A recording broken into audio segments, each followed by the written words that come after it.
And we're live for the Servile Age, continuing our discussion of the disappearance of rituals from beyond Sulhan. I'm here with Cato. Cato, how you doing? I'm doing fantastic. How are you tonight? I am doing great. For anyone that's tuning in, this is part 2 to a previous recorded podcast that I have not edited and uploaded yet. So this will be up for today. It'll go down. I'll upload part 1, then I'll re-upload part 2, which would be this episode later.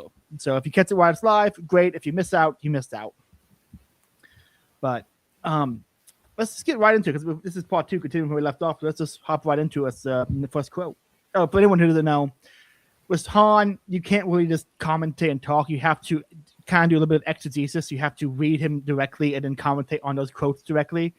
Doing anything else would cheapen Han or miss a crucial point. And so this is going to be a long form focused deep dive on Byung Sul Han. So just, if you're interested, have the patience to sit through it. If you're not interested, you're lost. You're going to miss out. But Chapter 5, A Game of Life and Death. The society of production is dominated by the fear of death. Capital acts like a guarantee against death. It is imagined to be accumulated time. Infinite capital creates the illusion of infinite time. Capital works against death, has absolute loss. Fantastic quote. Great opening.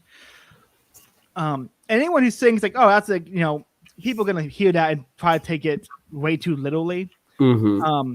But I want to point out how many people are trying to do that biohacking thing to live forever. Yeah, Brian Johnson. Yeah, that's the guy's name. But what a weirdo. The more I look into that guy, the more I'm like, when his girlfriend does leave him, it's going to be... he's going to crash out so bad. He's going to crash so hard. And it's going to be...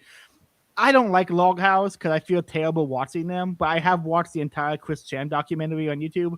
So I can't really say anything. I am looking forward to this man's crash out. Oh, it's going to be epic.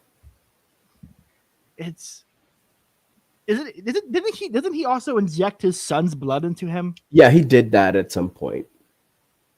I don't know what's worse, that or the cardiovascular guy he takes a hammer to his own bones. Oh yeah. Oh my gosh. That's worse here, Cato? I don't know. Like they're just two different opposite. Well, they're on the same end of a crazy spectrum, but it's just. Someone said the facial mogging thing when you use a hammer to adjust your own bones is transcoded. No, it is entirely transcoded. Like when I saw when the whole clavicular stuff started showing up, I was like, "This is a male to male transgender person." Like he ruined it. Like he's a eunuch. Like he literally destroyed his gonads with hormones. Like a dude who takes hormones to grow boobs, he destroyed his testes with hormones so he looks manly. It's like, what's the point of looking manly if one can't actually reproduce? Yeah, if you can't be a man, like not to say that those who can't exactly naturally, but just to do willfully. I mean, we all judge orders in the church fathers for removing his own testicles for a reason. He went a little too far. Yeah, and that's what he did. But he didn't. However, his faults in castrating himself for origin, he at least was trying to. He was aiming at something that was not himself. Clavicular, he's just doing it out of vanity. It's like it's suicide. It's dying unto self in the opposite meaning of everything that's supposed to mean. Yeah. It's honestly, I will say, I will have to give the guy a little bit of props because he ran a stalker attacked him while he was on the road and he ran the dude over. And then he went to the club that night and flirted with women saying, "I just ran a dude over in my car," and it worked. So I will have to give him some credit because game recognized game. Yeah, of course. That's kind of not all bad, but it's not all bad, But it's such a weird. But back to the got a little tangent again there. But It's a quote here. What is money? Right. One way to think of money is that it is the physical representation of time spent. Mm-hmm. You work 10 hours, you get this much money. You're exchanging this money for someone else who works a certain amount of hours to create something you're trying to buy. And so if money represents time spent, then accumulated money represents time saved. Right. So the infinite accumulation of capital will lead to the infinite time, which obviously can't happen, which is why I think we have such a fear of death. We have completely forgotten memento mori. No one wants to think about dying at all. No, we're postponing death. We're not thinking of death. Like, and even on YouTube, that you have to censor words about death, like unalive, or take some, like, having to use these euphemisms is just like you're avoiding a subject that is the one thing you can't avoid. Yes. Yeah, it's the regime of positivity. What did hold on, let me find it. Where is it? Palliative Society from Byung-Chul Han. This one is entirely on the obsessing with positivity. One of the things he doesn't say in the book, but made me I realized in reading his book, is we never say someone failed at life. We say they don't succeed. Mm-hmm. We even wrap failure in the terms that are used to connote a positive outcome. His failure is still described as positive words. Mm-hmm. Because using those words implies a sort of judgment that people can't, and I think it's in this chapter that he talks about politeness, and that a moralizing society is not a polite society, and we are a moralized society, but we've been moralized not into virtue, but moralized into compliance. So, and it's compliance with positivity, and that's why we avoid negative, speaking negatively of things, or even not describing things in an accurate way. We're just trapped into euphemisms about euphemisms about euphemisms. It's the idea that because the individual can shape their own life and is responsible for their own life, that if I am the what's that stupid quote that oh my god, what's the guy? He was the black guy who was arrested in Africa under apartheid. Morgan Freeman played him in a movie. Oh my gosh, Nelson Mandela. Nelson Mandela. He's like, I am the master of my fate. I am the captain of my soul, or something like that. And it's an entire culture of self-invention and self-definition. Mm-hmm. And when you have that, why would you define yourself in relation to anything negative?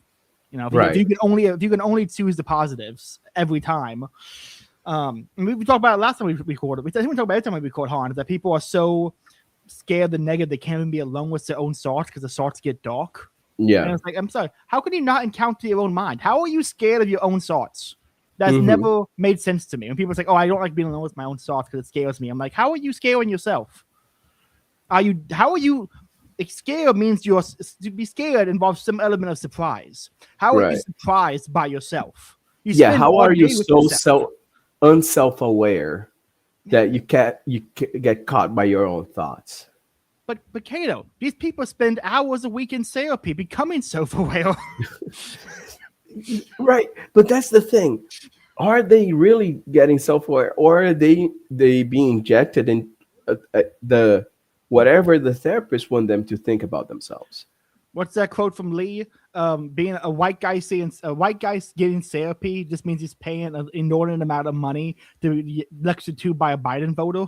Yeah, exactly. Something like that. It's something like that. I was trying to remember, but yeah, that captures the quote. So, I'll say it plain and clear. I prefer white collars to white coats. For sure. Simple and easy. Okay, let's get this quick quote 2 up here. Life becomes mere production. Today, to live means merely to produce. Everything moves from the sphere of play to that of production. We are all workers and no longer players. Only weak players tolerated. Life subordinated to the dictates of health, optimization, and performance come to resemble mere survival. It lacks splendor, sovereignty, and intensity. Mm-hmm.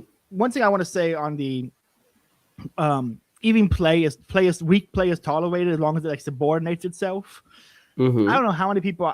Every one of my friends eventually they get some new hobby and they love that hobby and they go, "How do I monetize this hobby into a part-time income, into a passive income?" It's like the moment you start trying to make money out of your hobby, it is no longer a hobby. A hobby a hobby is leisure. A leisure requires the opposite is not working. Yeah, that's funny because I've recently started painting Warhammer miniatures. Like I've been doing them for like 2 or 3 months, and I was talking about that with my father, and I was showing him. I was like, "Yeah, you should definitely start thinking about how you can make money with that." And I was like, "That's it kind of came unprompted from here." I was like, "That's such a slavish thing to say." That's such a slavish mindset. Like I'm doing this because I like it, because I like to spend 6 hours bent over a little thing of plastic just painting it because it just turns off my brain, and I'm doing nothing. I'm just turning off my brain, listening to music, and doing things with my hands. It's just I don't want to make money off of this. It's not for money. It's just to turn off my brain. It's exactly why I canceled the Patreon for the podcast. The moment I was like, "Oh, am I going to get another Patreon subscriber? Oh, I can get maybe $5 more." I'm like, hold on, no. This is fun. I like that. This is fun. If I start expecting money from this and then expecting that income, I just becomes work, and I don't want this to be work. It becomes work. It becomes boring. Exactly. It becomes a chore. Play. Yes, I read these books for fun, and I talk to Cato about them or other people about them because it's fun. It is fun, exactly. Fun. And also, we don't have pubs for me to go down to like Chesterton and Belloc and just argue with people all day. We don't have that in America. We don't have third places anymore. Yeah. And it's funny because like when Twitter started monetizing posts, that's when quality of everything went downhill because people were just optimizing for clicks and for engagement and for getting money.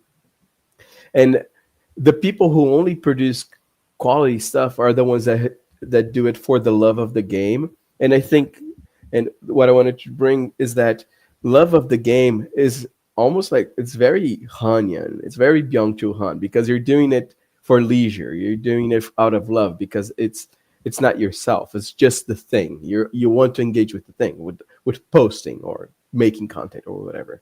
Yeah, social media is now just I'm trying to figure out a way to phrase this in a correct way. It's a slave market if the slaves were selling themselves. Pretty much. That's pretty much. That it's that is one of the big things I really did. That's like of all the things I've gotten from Han, the importance of leisure and play as a means to stave off burnout. If everything becomes a part of if every single thing you do becomes part of your financial plan, everything revolves around your finances. And there's no quicker way to burn out in America today than to be only concerned with how much money you're making because it's never going to be enough. Yeah, it would never be enough. Yeah, it's not accepting whatever is right now, right? It's just money, and it's Han's bare life. You're like slave. You're just like you're in the state of nature, except you have superabundance of material goods, but you're still in the state of nature because you're only producing to consume. It's like you're living hand to mouth. I don't know who tweeted it, but someone today tweeted, Plato failed to account how cozy the cave is with Bluetooth and Wi-Fi. That's right. That's true. That's true. There are a lot of people today who are happily in the cave because the cave has good cell reception. Yeah. And it has easily accessible porn. It has easily accessible weed. You can DoorDash everything. You can get. You can When DoorDash everything. when I was in Alaska, you could DoorDash weed and a pizza to your house. And I didn't look into it, but I would not be shocked if someone could DoorDash a sex toy. We are literally one step away from that meme of the auto masturbator with the heroin needle and the Harry Potter VR goggles. Yeah. We're one step away from that meme. It's not. We're going to be there in like 2 years.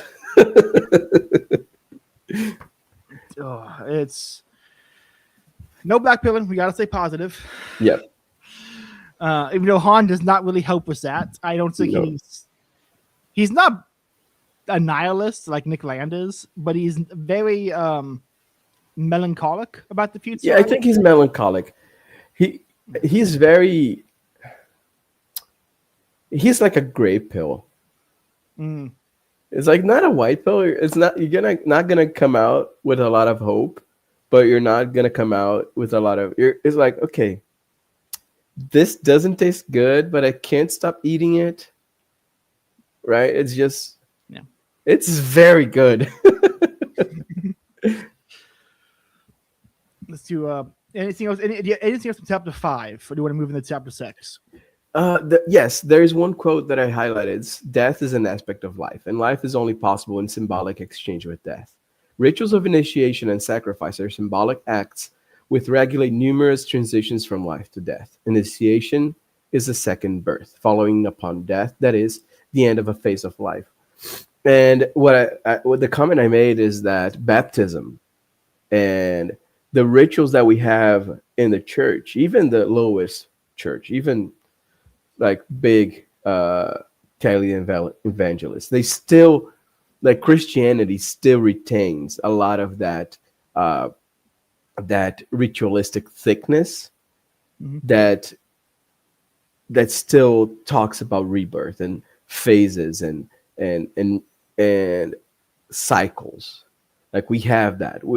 We retain the cyclical nature with our calendars. Even like the lowest church, they still have Easter. The lowest church still has a liturgical season. Yeah. So there's still this. The Christians, we still have that. So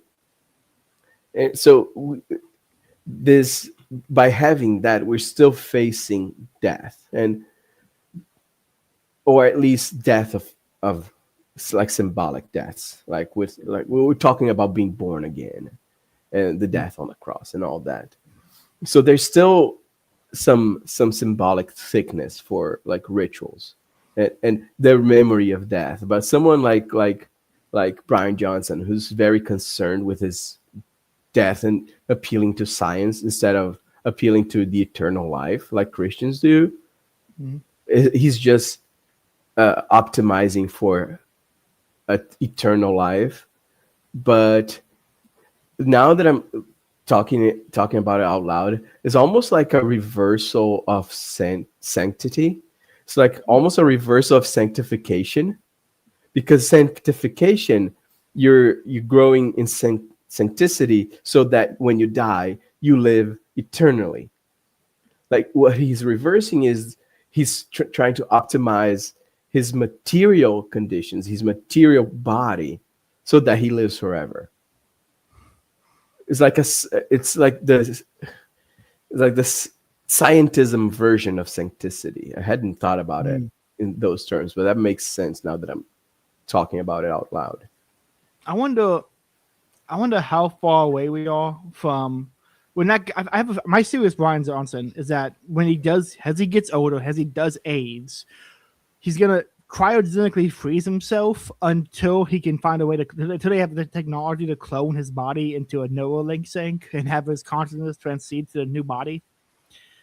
I think that's how we're gonna. I think that's the last we're gonna hear of him. Is he's gonna cryogenically freeze himself for technology that will never arrive. Yeah, that's how he's going to die. He's gonna technically live forever, cryogenically frozen, waiting for a technology that's metaphysically impossible. Yeah, it's kind of a fitting end, honestly. It's kind of a poetic end to his life, but it's the ultimate reversal of sancticity, because when you're in heaven, looking at the beatific vision, you're living more than you would have in life, like in this life. But he will be in a stasis where he's just mechanically living in a state of suspended reality or whatever. Yeah. Suspended activity. Yeah, I love how for some people that's like a dream, to be suspended and suspended in animation for a very long time until they can come out into a better world, into a utopia. And I don't know, but maybe not you, but to me at least, I can't think of anything worse than being frozen in place for a long time to come out and going into the part saying I'm gonna hopefully one day I'll come out in a positive, better world, and then knowing if you never come out of it at all. Yeah. Just how I mean. I don't think we could say that's suicide because there's still a possibility, but it's the closest thing one can get to, I think, without actually completing the act, would be choosing. Yeah, it's the more I think about Brian Johnson, the more I'm just frustrated and confused and kind of grossed out. Yeah, it is icky.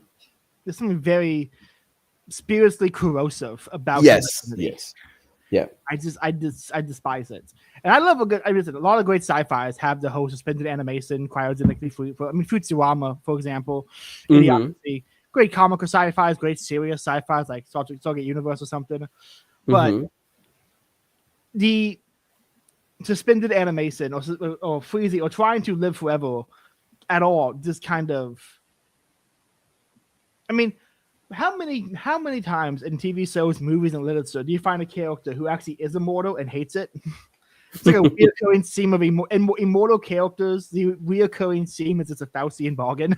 Yeah. And no one ever learned that lesson. This is a reoccurring fiction is there to teach us those lessons, and people just keep not learning. Like, what do you mean? Lord of the Rings isn't about formation and isn't about ritual, isn't about perseverance and good conquering over evil. It's it's just about friends traveling in the woods and subtle gay overtones. It's like, just shut the hell up. I really have less patience nowadays. I think going forward, if I'm going to talk fiction with anybody, I'm going to say, what is your take on Don Quixote? If it's a good Don Quixote take, I'll accept the other takes. If it's a bad Don Quixote take, or they never heard of Don Quixote, I don't want to talk fiction with them. Yeah, for sure. That's my new barometer, is Don Quixote. That's a good litmus test for sure. Yeah, that's not my favorite fictional story, but it's the one I go back to a lot. Yeah, I go back to Don Quixote a lot because it's just. I need to send you it later. There's a YouTube series of a black guy who breaks down literature and like a very performative sug tone and voice, and he has a sug take on Don Quixote. Yeah, please send me that. It's so entertaining, dude. It's so entertaining. I'll have to find it and send it to you. You ready for chapter 6? Yeah, like chapter 6, the end of history. Okay, I got a long quote from the opening and a little bit of note on it, and then we'll go into that. In modernity, the significance of work increases markedly, while play is regarded with ever more suspicion. This is also reflected in philosophy. Hegel's dialectic of master and slave begins with a duel. The one who is determined to win will be master. He wants to sign. He lives for the honor and glory of victory. And for that he is prepared to risk death. He puts life at stake. As a player, he does not shy away from the highest stake. The other one, by contrast, avoids the battle out of fear of death. He wants not to win, but to survive. He prefers survival to the glory of victory, of sovereignty. Thus, he does not risk death. He subordinates himself to the master and works for him as a slave. He decides in favor of work, of survival, and against all play of life and death. The master is a free man because he's prepared to stake his own life. He is a strong player, while the other is a worker, a slave. Hegel did not side with the master, but with the slave. He does so because he is a philosopher of modernity. Work for him has primacy. Thinking itself is work. Spirit works. Work forms the spirit.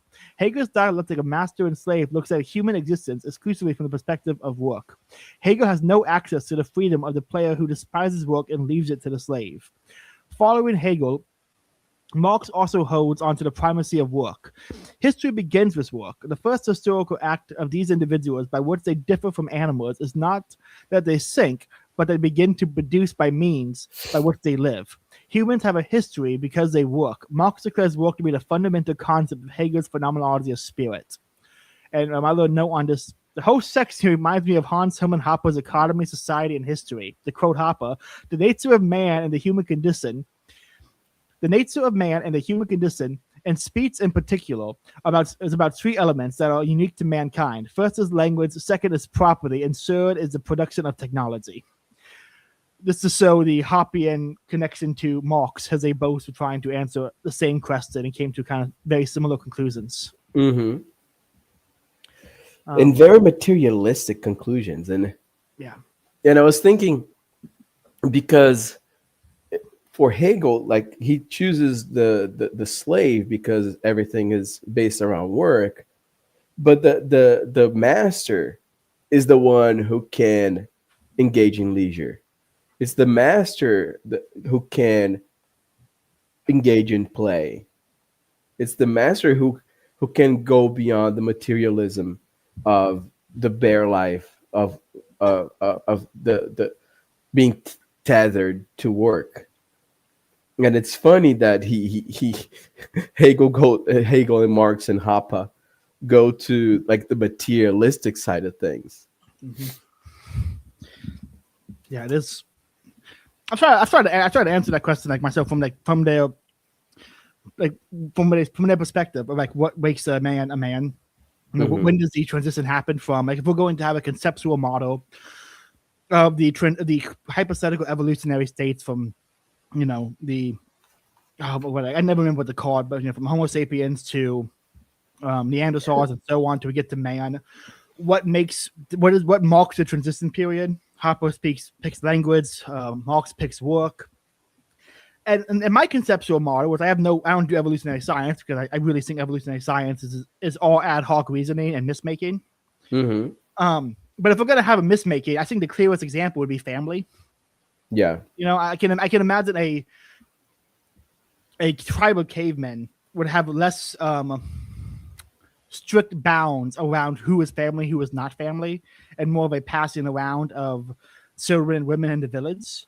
Why the switch from a actual family unit to a quasi marriage has this man and woman for procreation that sticks together for more procreation to raise the family, to actually form the children, would be, in my conceptual model, the mark of distinction from pre-man to actual being man, like an evolutionary scale.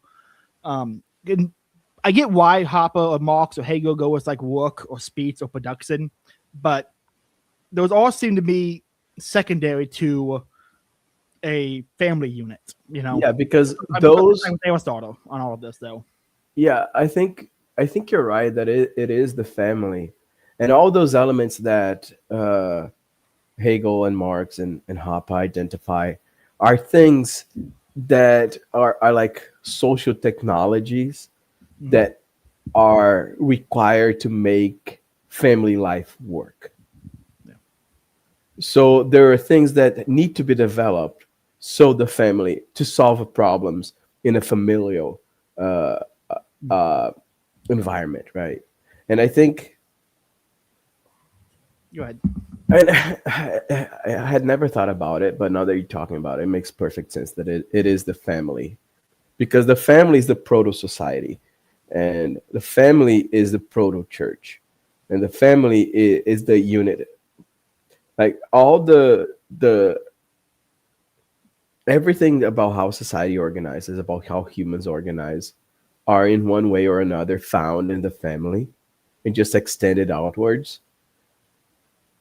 So you need work to make the family function. You need language to make the family function. So that makes perfect sense. Yeah, this is from Hilaire Belloc's An Essay on the Restoration of Property. Uh-huh. Man to live must transform his environment from a state in which it is less into a state in which it is more useful to him. The process is called the production of wealth. Moreover, if a man is to live comfortably to his nature, there must be available for his consumption a certain amount of wealth and a certain variety of a certain unit of time. For instance, in our society, he must have so much bread, so much meat, so much of a number of different foods every day, so much beer or wine or spirits, or if he be too weak to consume these, so much tea or coffee or whatnot. A sufficient amount of somewhat complicated clothing, all to last over in such amount of time, and a sufficiency of fuel, housing, and all of the rest is to last also a certain amount of time. Now, this transformation of environment is called the production of wealth. It's obviously only possible through the use of the instruments of production. A family can only live comfortably through its human nature, that is without undue suffering in a given civilization or condition that it receives security and constantly so much of its varied wealth for its consumption. Which is a very British Edwardian way of saying Aristotle's first chapter of the Politics. Yeah. Aristotle's first chapter in the Politics in Edwardian prose. Which is Belloc's strength. He can summarize the whole first chapter in like a paragraph and still get a dig at people too weak to consume beer. Like he summarized a whole chapter in beautiful prose and still got a dig in at the Puritans. Powerful. I would say that I am sympathetic to Hegel's master-slave dynamic, but mainly because I accept the existence of the natural slave as obvious. I mean, anyone who says natural slaves don't exist needs to go probably look in a mirror. Yeah. And if anyone listening, you all have jobs probably, unless you're unemployed, or you at least had a job at least once. You've worked with someone. You can't tell me you've never worked with someone and thought, "Oh, this guy's a slave. This guy would be happy on the plantation. This is a natural born slave." Yeah, I think most people are, to be honest. It's just. I'm not saying I'm not either. I'm not saying I'm not. Yeah, I say I work for my dad. Okay, I don't think I am pure nepo baby over here. I don't think we're more natural slave than nepo baby. But yeah, I think we just need to stop thinking of slavery as a. Oh my gosh, this is gonna get you. It's gonna get you banned. But we need to stop thinking about slavery as a Nicky word. It's like it's like it's affecting life. It's a constant of human society. What's that line from TF2? As long as there's two people left in the world, one of them is going to want the other one dead, and we will provide the gun for that. Yeah. I think as long as there's three people, and if there's three people in a room, if one of them is physically weaker than the other two, that man is only a step away from being a slave. Yeah. Yeah. Quote Sean Strickland, the UFC fighter: "If one man can hold you down, two can rape you." Yeah. What's if and to be brutally honest terms, if you are a weaker man next to a stronger man and you are not enslaved, it is only by the virtue of the bigger man next to you. Yeah, it's by his magnanimity. He's being magnanimous. He's being magnanimous the fact that he doesn't enslave you. Now, should he enslave you? No, he probably shouldn't.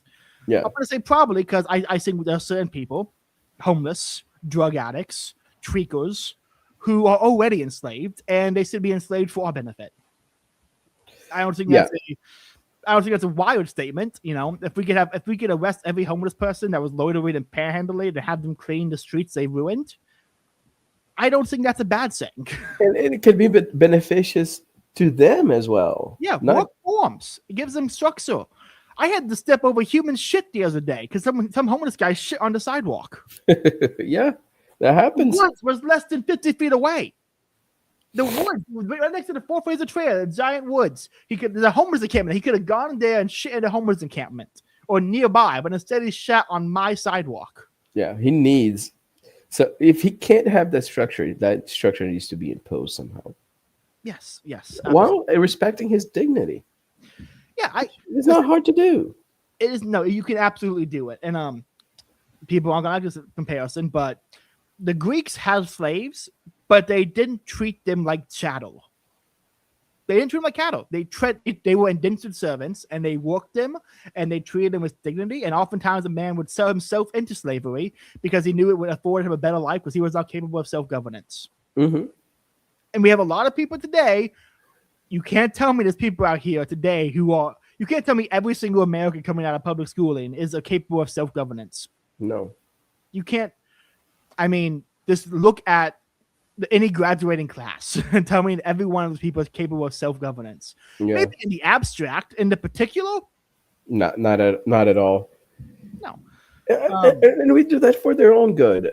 It's paternalism, but paternalism is a good thing.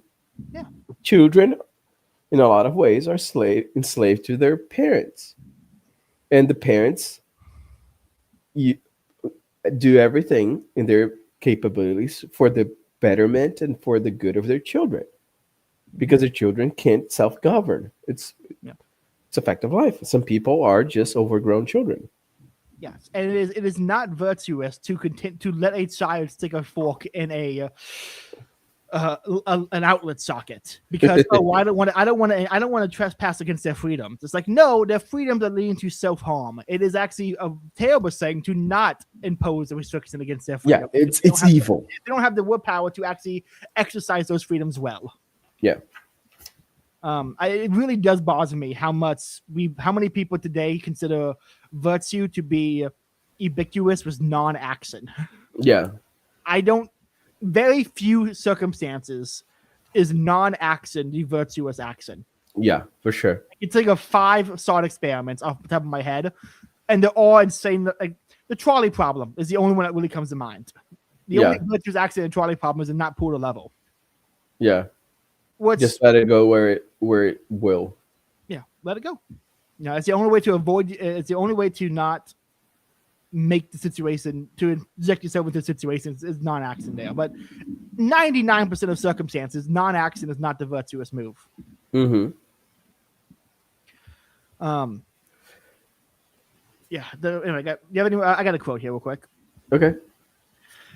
Because of the compulsion of work and production, we are losing the capacity to play. We only rarely make playful use of language. We only put it to work. It is obliged to communicate information or produce meaning. As a result, we have no access to forms of language that shine all by themselves. Language as a medium of information has no splendor. It does not seduce. Poems are structures with strict form and sign all by themselves. Very often, they do not communicate a message. They are characterized by an excess of the signifier. They are luxurious. We enjoy in particular the perfection in form. In poetry, language plays. For this reason, we hardly read poems anymore. Poems are magic ceremonies of language. The poetic principle returns pleasure to language through a radical break with the economy of the production of meaning. The poetic does not produce. That is why the poetic is the insurrection of language. I absolutely love this because anyone who's followed the channel for a while knows we have the poetry channel we do once a month. We have Servile, which is all poetry and a few essays. We know Carl and I have the subset where we write and post our own poems. Like poetry is very big with the Servile Age channel because poetry is the purest form of play one can have with language. Yeah. It has rules like a game. It is a game. Poetry is a game. And poetry is a game. That's the best way to describe it. Games are great. You have I love haikus. Am I good at them? No. Every haiku I've read has sucked ass. Mainly because English language is not great for haikus. Yeah. But the game is fun because you're sitting there when you're at work and you're bored and you're waiting for something to happen. You're waiting for the boss to roll up. You're over there counting syllables out in sentences, trying to form a haiku. We're sitting on the side of the road or something, Yeah, it's you can memorize the rules easily and it's having games and composing poems and riddles and haikus when it's playful language, which we don't have today. Yeah, because we've reduced language to their bare lowest form of use, which is communication. Like communication is the lowest thing that language can do. Yeah. Right. I don't like referencing my own work and my own writing because I feel like I'm selling shit. But I will shill a little bit. I wrote an essay on the Socratic fallacy, which is an argument against Socrates from Wittgenstein and Peter Geertz. That the issue with Socrates is the Socratic fallacy is the idea that if you can't, just because you can't state a perfect definition of the thing does not mean you don't know what the thing is. And that is, to some extent, that is very true. If I go to my mechanic and I say, hey, my red truck is acting up, I could say hot rod red and he could be singing burgundy. I could say truck and it could be an SUV and we don't really need the exact information or exchange for it to work because of familiar relations. Right. At the same time, a Socratic conversation or a philosophical conversation is not informational. You and I right now, we're not just exchanging information. We are in an erotic conversation, eros in the Greek sense of two people looking for truths, two looking for the third. It's analogous to the Trinity.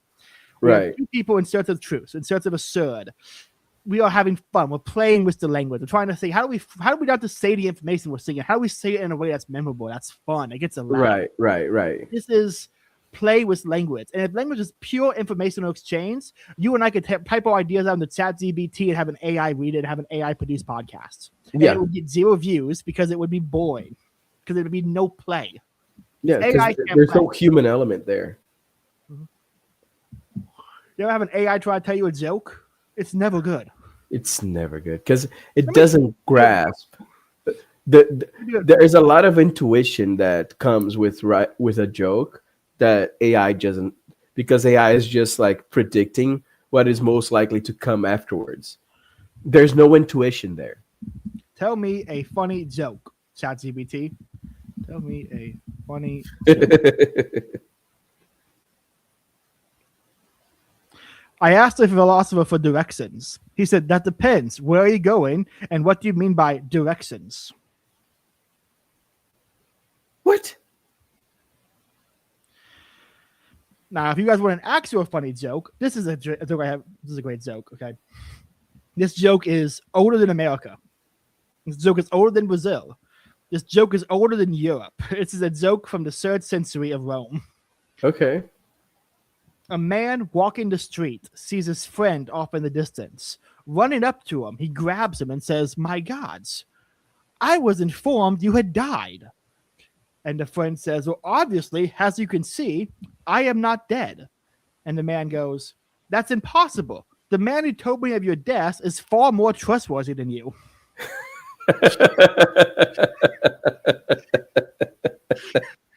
That joke is old as hell, and it's still funny. It's such a banger.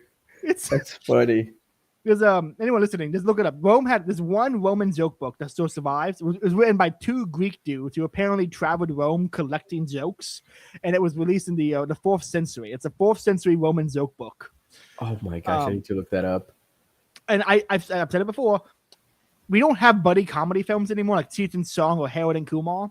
Could you imagine a historical buddy comedy film about 2 Greek dudes just traveling Rome collecting jokes? That's such a cool concept. Like, how funny would that be? A Harold and Kumar or a Bill and Ted, some kind of comedy like that. This guy's from Greece to Spain trying to collect jokes along the way, ending up in different historical events. The 3rd or 4th century of Rome, that's Diocletian, that's a tetrarchy. I mean, that's a very complicated period of Roman history. The amount of events those characters can find themselves in, it's Forrest. They're gonna Forrest Gump their way through history. Yeah, I was gonna say that. That's hilarious. Yeah, when we retake Hollywood, someone's gonna have to put that together.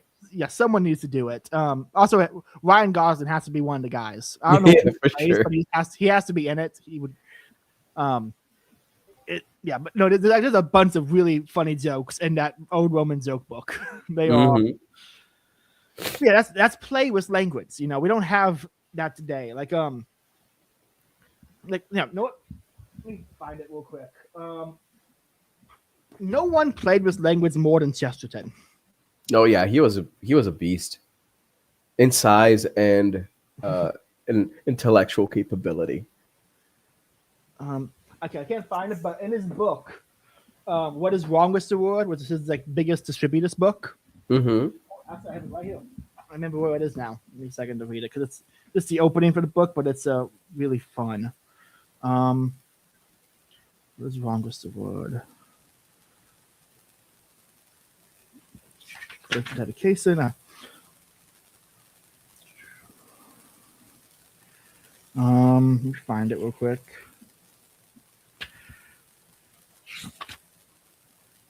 Okay, I can't find it. But he talked about in the opening of the book. Why is it not?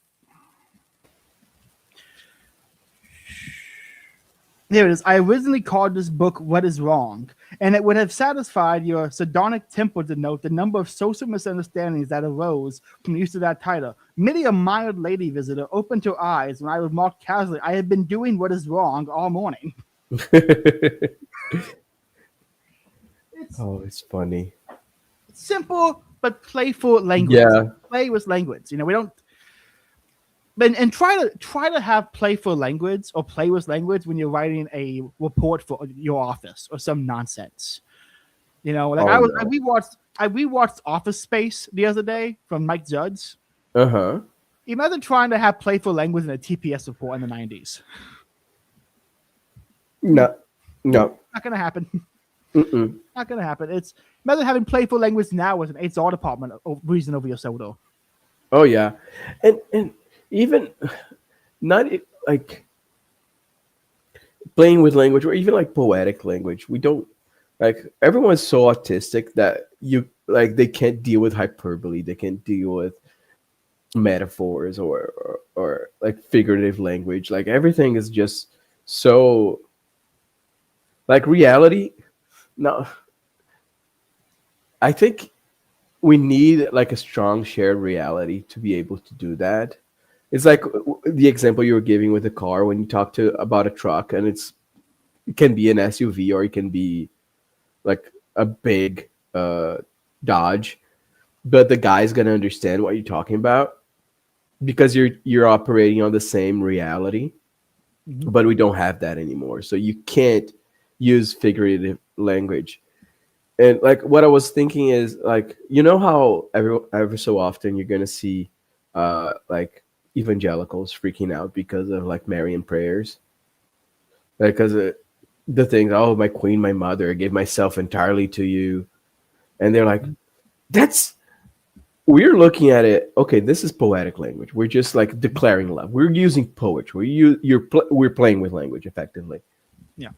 But because they're looking at it literally, they're not coming from the same reality, and because they're trained to look at everything literally, it's just they're gonna freak out.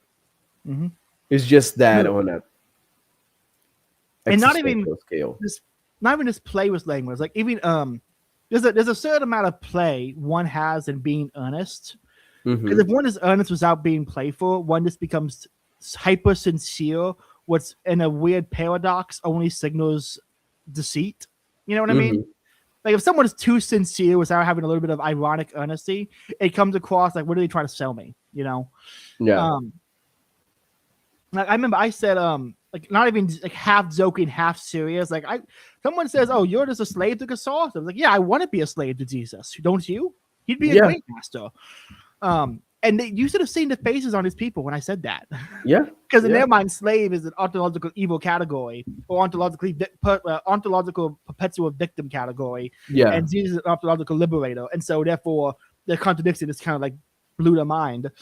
No, like I'm playing with language. I'm back in college, right? I had to write this really stupid a little essay on a debate on education. Okay. And I had a line here that the higher demands of higher education can lead one into a potential burnout because of the amount of the workload being put upon the student. Okay. I got docked points for higher education of a higher standards of higher education. So what?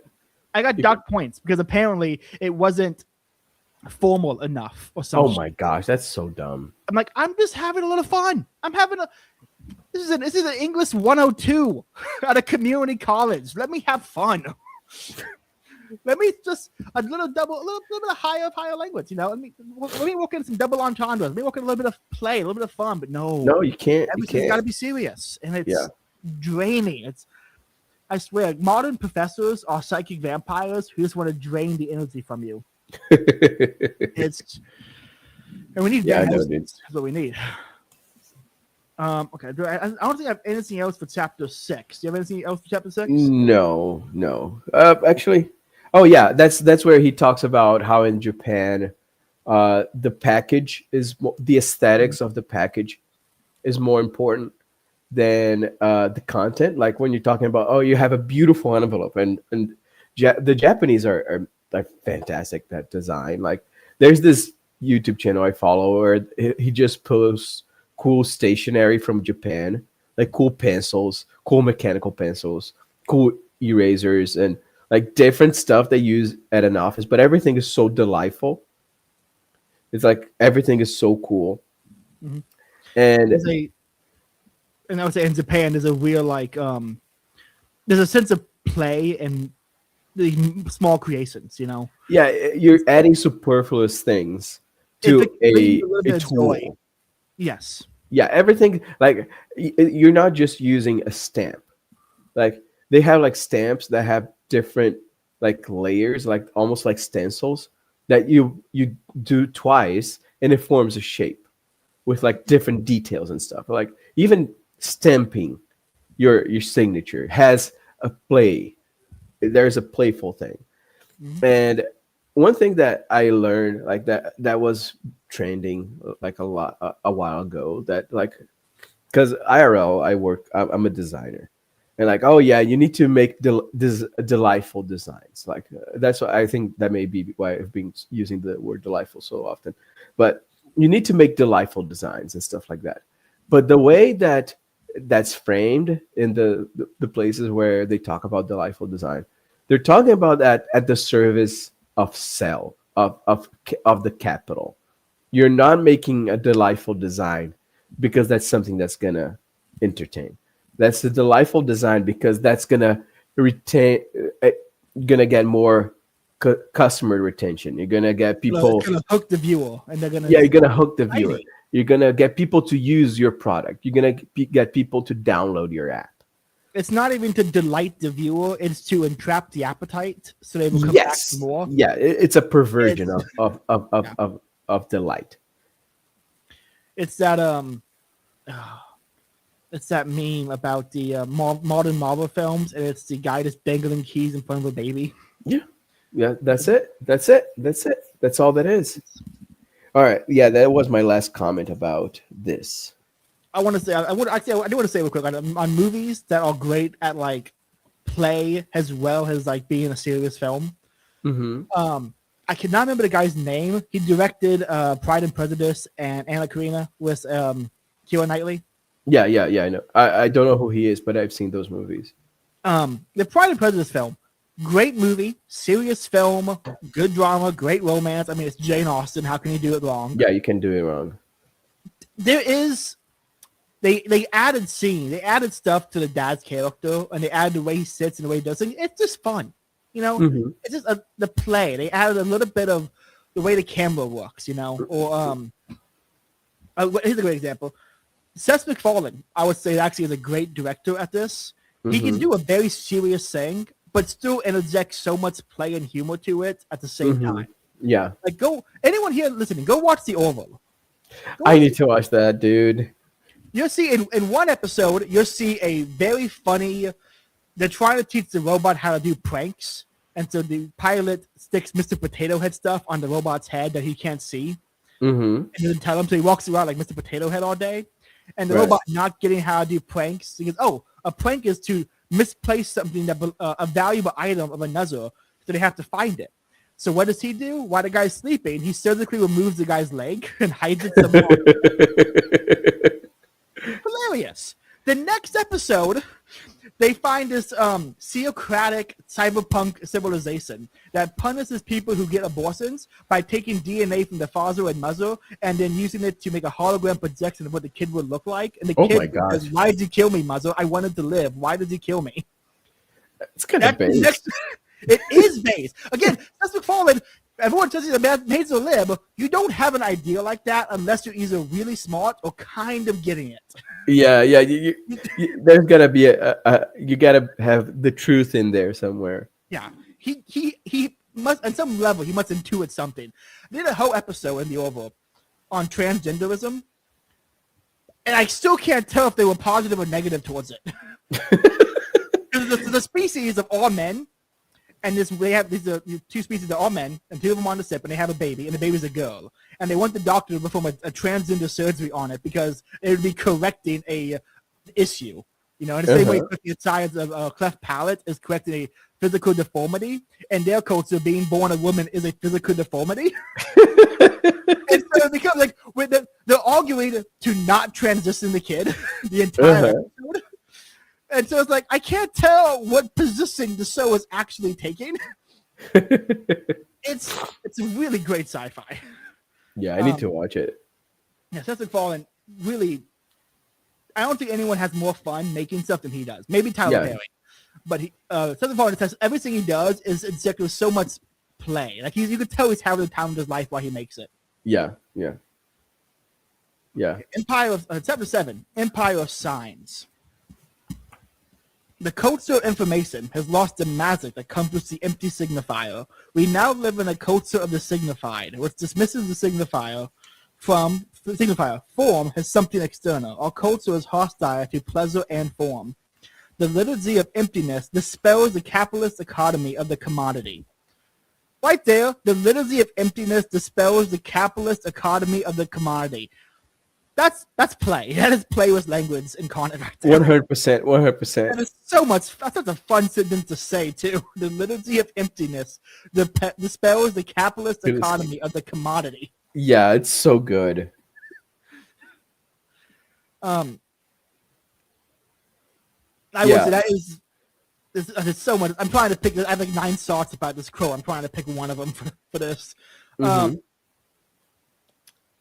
Okay, I would say the liturgy of emptiness here that dispels the capitalist economy of the commodity. I would say 80% of content consumed by the average person today, the common man, the normie, the masses, is empty. No, it's completely empty. Have you seen the trailer on Twitter for the next season of 911 on ABC or something? With the meteors? Yes. I saw that. Is there a more empty TV show? No, there isn't. There isn't. It's pure slop. It's like, exactly. Slop is the perfect word for it. And I think slop is so, because slop is fuel. Like, slop is not food. Like, food is nutritious. It's fuel, but also it's something that it tastes good. Mm-hmm. Something that it's beautiful. Like, food is beautiful. Slop good food can be an encounter with God. Exactly. You know? I tasted into a burger that has reminded me of grace of God. Yeah, exactly. Slop is food reduced to its barest function, which is as fuel. So the slop for the goy cattle. Yeah, it's just fuel. So like slop entertainment is just the visual version or the entertainment version of fuel. It's just something to keep you your attention, to draw your attention. That's it. Nothing more, nothing less. It reminds me of like I'm trying to find one on my desk here. Here it is. This will do. These.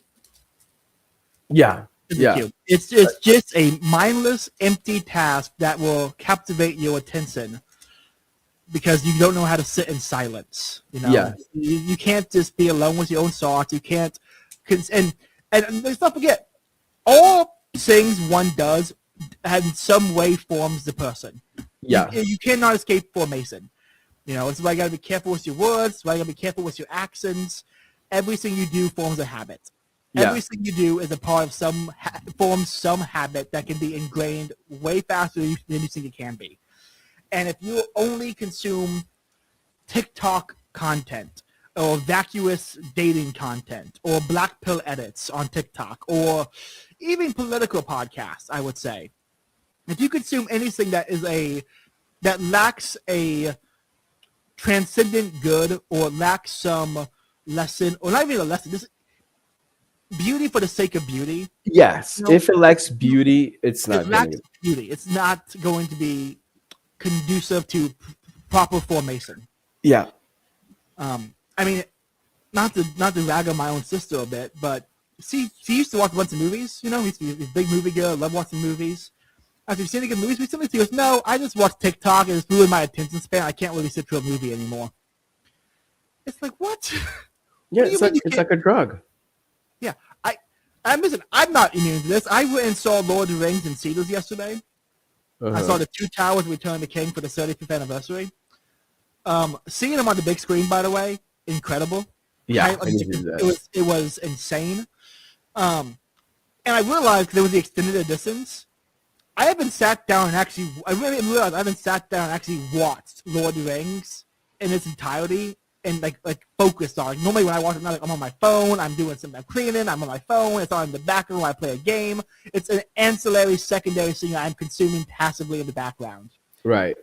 And this is why I am actually very upset that movie theaters are dying, because that was like the last place where you could still publicly shame someone for being on their phone and not having their attention focused on the film. For sure. You know, the point of the theater was that a theater is almost like an isolation chamber. You power off your phone, the lights are dark, the doors are closed, you're cut off from the outside world. You are there in an isolation chamber just to consume a movie, to the experience wash over. You are not consuming it. It's like a work of art being presented to you. Yeah, you're being put in a receptive position. Mm-hmm. Yes, and once the seat is gone, that cannot actually. Maybe a bold take, but I'm about to say anyway. That cannot exist in one's home, because one's home has phones, it has other devices, it has everything calling your attention. You know, the phone's beeping over here, the computer got Discord notification there, the new PS5 game just downloaded, your books are calling to you, someone's knocking on the door, your neighbors are screaming. There's something catching your attention. You cannot. It's hard to isolate, so to actually just focus on one thing. Right. And that is going to continually form you until you are unable to actually appreciate something that is positive, you know? Right. Again, the important... Don't let me... Okay. I'm going to say this. Daydreaming is good. Boredom is good. Boredom is good. Boredom is to the mind what sleep is to the body. It's necessary. Yeah, that's what Han says. Yes, and he's spot on with that. And nowadays, people say, "Oh, it's a maladaptive daydream. It's actually a mental illness because you can't cope with reality, and so you're retreating into your daydream." It's like, bitch, you are retreating into TikTok. At least mine, I'm a hero. you are just an empty box sitting there while another box shoots nonsense into your brain. Yeah. You are becoming a non-saying, consuming non-sayings on your portable device to hell non-saying. Right. At least in my daydreams, I am imagining an argument, a word, a question, something to captivate the mind. I'm escaping to fairyland, as Token would say. Yeah.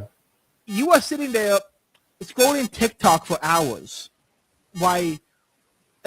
You have Law and Order SVU on the TV as background noise, while their Alexa device in the bedroom has a constant display of music, so they're never alone with their thoughts. While they mindlessly scroll TikTok. Why they wait for their DoorDash order. And I'm the one who's mentally insane because I daydream about being a knight. I'm on my Don Quixote shit, and you're over here being what? You're one step removed from the Borg from Star Trek. Yeah, pretty much. It's... And you know, that's the thing, is that they need to pathologize everything. Because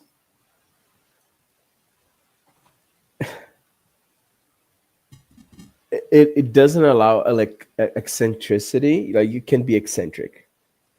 Like, you have to be different, but you can't be eccentric.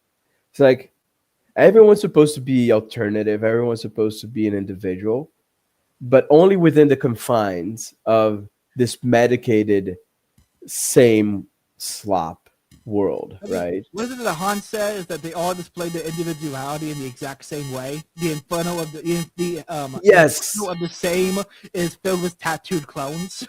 Yes, exactly. That's exactly that. Yeah. So you can't allow proper eccentricity, because there are no, like, you don't find like properly eccentric people anymore. If you do, the pathologized labeled is thrown into a little box. You know, okay, this guy has ADHD. This guy has autism. And I'll say this: I don't believe in mental illnesses, in a very literal sense. Because if the mind is immaterial, how can an immaterial thing get sick? It's not like you can catch a cold. And when it comes to, I said that once in public, and I said, "What about autism?" I'm like, first, I don't think autism is a mental illness. Second, if we're defining autism as those who do not fit into the normal categories of social beings, then it is contingent upon the paradigm of the culture. For example, you're Brazilian. I think every Brazilian I met has autism. I don't think every Brazilian is autistic. I think you guys' paradigm of social interaction is just different. It's very different, yeah, for sure. And so, if you took 5 Brazilian children, threw them into a public school, what are they all going to get labeled with? Autism. If you took 5 Japanese guys and threw them into Chinese, what are they going to get labeled with? They're going to get labeled something different because they exist outside the normal paradigm. And so I think with that, when someone says we have an increasing amount of autism, I said, no, I think we're actually just restricting the mode of the cat. We are eliminating categories of social animals and trying to assume they all must fit into this very small mode. And they don't exist in that mode, therefore they have to be pathologized and medicated. Yeah, it's like when I think it was Jordan Peterson, bless his soul, that said that they treat boys as defective girls. That's just the same. It's the same process. It's the same thing. You're just treating people as a defective, different kind of person. It's not to say there aren't defective people. Like obviously, schizophrenic people do exist in some way, but I am more. No, I'm not going to finish that sentence on the podcast. I'm not going to. No, that's not. We've already talked about how we should have slavery again. I am much more hesitant, much quicker to say demonic influence rather than chemical imbalance. That's yeah. It's in the end, like we're composites of body and soul. So there's always going to be a spiritual component. But and I always say whenever I say that hylomorphic beings, composite of body and soul.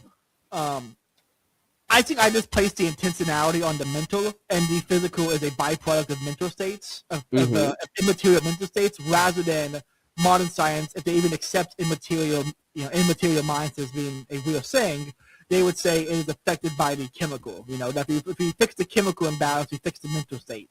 Right. I would say, no, I think the mental state is what predates the causal chain of events. I think the mental state is predating the chemical imbalance. The chemical imbalance, yeah, I think so. I think trying to treat the chemical imbalance without treating the actual mental state, you're actually not treating it, just masking.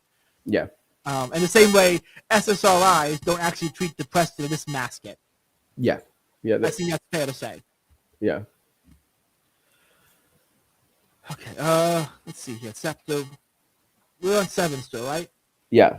Empire of Science. Okay, I got here. Here's one of the Japanese tea ceremony, which is fun. A Japanese tea ceremony subjects us to minutely detailed process of ritualized gestures. Here, there is no space for psychology. Participants are truly de-psychologized. The proper movement of the hands, the body, have graphic clarity. There is no uncertainty about them deriving from the influence of the mind or soul. The actors immerse themselves in ritual gestures, and these gestures create an absence and forgetfulness of self. In a tea ceremony, there is no communication. Nothing is communicated. There is ritual silence. Ritual gesture takes the place of communication. The soul falls silent in the stillness. Participants exchange gestures, which generate an intense being bliss. The soothing effect of a tea ceremony results from the fact that its ritual silence is so strongly opposed to today's communicative noise. Today's communication without community. The ceremony brings forth a community without communication. And I love this part here, not because I love, Japanese tea ceremonies are very cool and I think fun to see, especially in media. Like anyone listening, go look up Mortal Kombat 10's Japanese tea ceremony. It's actually really good and incredible because the Sub-Zero, the Chinese one is doing it to Scorpion, the Japanese one has a sign trying to make peace. Japanese tea ceremony, which is a weird detail of how it's wild how much lore and detail and great stuff there is in Mortal Kombat. Yeah. It's crazy. Like if you go to a deep dive, you're like, what? How much lore did they fit into a fighting game? And they do. And it's good lore too. Like it's really entertaining and it gets you in the. It's weird to me. It makes no sense, but it's great. But what I love about this is the ritual silence. I'll say this: when I go to adoration at my palace, I feel closer to the people I see in adoration than I see in mass. If I see a guy in adoration and at mass, I feel closer to him than I do with the guy I only see at mass. even though I may have talked to the guy at Mass more, but just the silent presence of the guy, a row up from me on the Paris pew, also in adoration. It's a weird. We haven't even spoke, but we have I'll see him in public and we're lock eyes and nod. There's a weird. We don't want to break the silence that is adoration, obviously, even outside of adoration. Mm-hmm. But there's a weird closeness that forms in the absence of communication. Yeah, for sure. I can't really explain. Yeah, I understand that perfectly what you're talking about, because you're existing together. It's difficult to put into words, but I understand exactly what you're talking about. It's like that. To bring it down to the a more popular level for people. It's like that scene in Parks and Recreation that Ron Swanson says his best friend is a coworker he had for 10 years and he never learned his name. Yeah. And he ends it with, "We still never talk sometimes." Yeah. Which, to me, I've always took that to imply that they go fishing together, but they don't talk still. Uh-huh. Which seems very much in character for Ron Swanson in Parks and Rec. Right, have a right. constant fishing buddy he doesn't know the guy's name and doesn't talk to, but he's just kind of there. Yeah, because you're such a line. They're like someone who you work with, but you don't talk. You may be such in this aligned. You're in the same alignment, to borrow the GPT word. You're such in the same alignment. You're such in the same direction. It's like you're building something together. It's kind of like the adoration stuff. You're so intent on the same purpose that there's a union there. Yeah, it's a union that comes about from the start to the end. Yes. Here's a great example from Lord of the Rings. Gimli, Legolas, Boromir, Aragorn, Gandalf, everyone is arguing at the Council of Elrond. But the moment the fellowship forms, boom, instant bond. Yeah. They're all friends there, right then, because they now have they become friends along the way to the end point. Yeah. Friendship forms to a community. The friendship forms out of the community seeking the same end. Yeah. The teleology binds them together. Mm-hmm. Which is maybe an argument for why arranged marriages work so well for so long in the history of the world. That could be, One of that. Now I'm thinking about arranged marriages. Maybe that is a similar thing. Is that a couple comes together like, okay, we have been, my family picked you, your family picked me, such and such. Now we're married. Now the end goal is family, marriage, children, and the bond forms through the achieving of those ends. Yeah. Yeah. And it's really not it may not be as strong as a bond as, say, a loving marriage, or like a high school sweetheart kind of thing. Yeah. But it may also be more sturdy because it's expected to have differences and disagreements, but they're still oriented towards that end. Yeah, and there's also something that I first heard from Scott Adams, rest in peace, but he talked about how people who are passionate about their work are not passionate because the passion comes afterwards. Like, you become passionate about something you're good at, because if you're good at it, you always get the dopamine hit of doing things well. So you start becoming passionate. Like, I don't remember what book he talks about this, but he talks about how passion comes after. Like, you don't join something because you're passionate about it. You become passionate about it because you're doing it and you're doing it well. So the arranged marriage is like that. Like, you're kind of as you're growing together as a couple, you kind of end up loving that other person because you have to. It's like that. The passion for working well you get from working well is the love you get from your arranged marriage. I mean, I'm very pro arranged marriages. My mom's best friend is Vietnamese, and she went to Vietnam and joked that she was gonna find me a wife. And I was like, I hope you're not joking. Like, if you're serious, please be serious. If you want to bring me back a Vietnamese woman, I mean, I offer green cards. Xi Jinping, if you can hear this, I will offer American trade secrets in exchange for an Asian baddie. I happily will make that exchange. Right. Because I really am. I am. Well, who is his name? Kristen B. Wagner, the Walmart Thomist. Yeah. He said again another throwaway tweet that I thought was really insightful.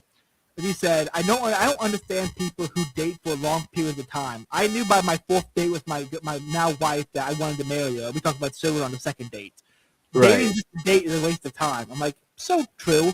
And I hate the fact that if I go on a date now, I have to I have to go on a date with this person like 7, 8, 9 times, and then maybe I can broach the topic without being seen as like creepy or weird. Yeah, because like, what are we doing here? What are we doing here? Why are we dating if that's not the end point? Yeah. You can't approach it from a place of honesty where you just admit, okay, yeah, I'm interested in you, which means that I probably want to marry you. I want this to work out because I want to marry you. Like, you enter with the expectation that marriage is the end game. It's not just hanging out and going to brunch. Yeah, but unfortunately, like Han says in Agony Veros, the modern dating market, the modern world, is not actually about communion or community or finding the other. It's about it's pure narcissism in the sense that how do I find out what best reflects my ideal life? You know, It's people who have a preconceived notion of what their life will look like a puzzle, and they're trying to find that guy to slot perfectly into that puzzle, or they're trying to find that girl to slot perfectly into the puzzle, instead of actually trying to build a puzzle with the other person. Yeah, they're trying to reverse engineer their vision. Yes, your life is not a puzzle to be solved. It is a painting that you figure out as you go. And as Bob Ross says, it's a happy little accident, but now it's a tree. Exactly. You know, there's so much wisdom in that one line from Bob Ross. Oh, yeah. And I really hate how Bob Ross has been so captured by the worst people. Yeah, it's he's become like Quirk Chungus. There's no greater. That is the worst fate that could befall any man. It's to be after your death to be transformed into a Quirk Chungus. I mean, I'd rather everything I've ever said be forgotten than have become a wholesome Quirk Chungus. Oh, nightmares, awful. Okay, I got another quote here. Capitalism is based on the economy of desires. Thus, it is incompatible with a ritual society. The intensity of the ritual form arises out of passion for rules, which creates an altogether different form of pleasure. Politeness is pure form. Nothing is intended by it. It is empty, has a ritual form. It is devoid of any moral content. It is a sign, a signifier, that differs radically from the politeness of the heart, which is just a morally signified. Today we place the more above signs. The play of conversational form is deemed hypocritical and immoral. We oppose it with the politeness of the heart, or even the radical impoliteness of desire. It is true that etiquette and politeness and ceremony in general are no longer what they once were. As a form of ritual, politeness is without heart and without desire, without wish. It is more than morality. More art than morality. It exhausts itself in the pure exchange of ritual addresses. In the topology of Japanese politeness as a ritual form, there is no inside, no heart that would render the politeness as merely external etiquette.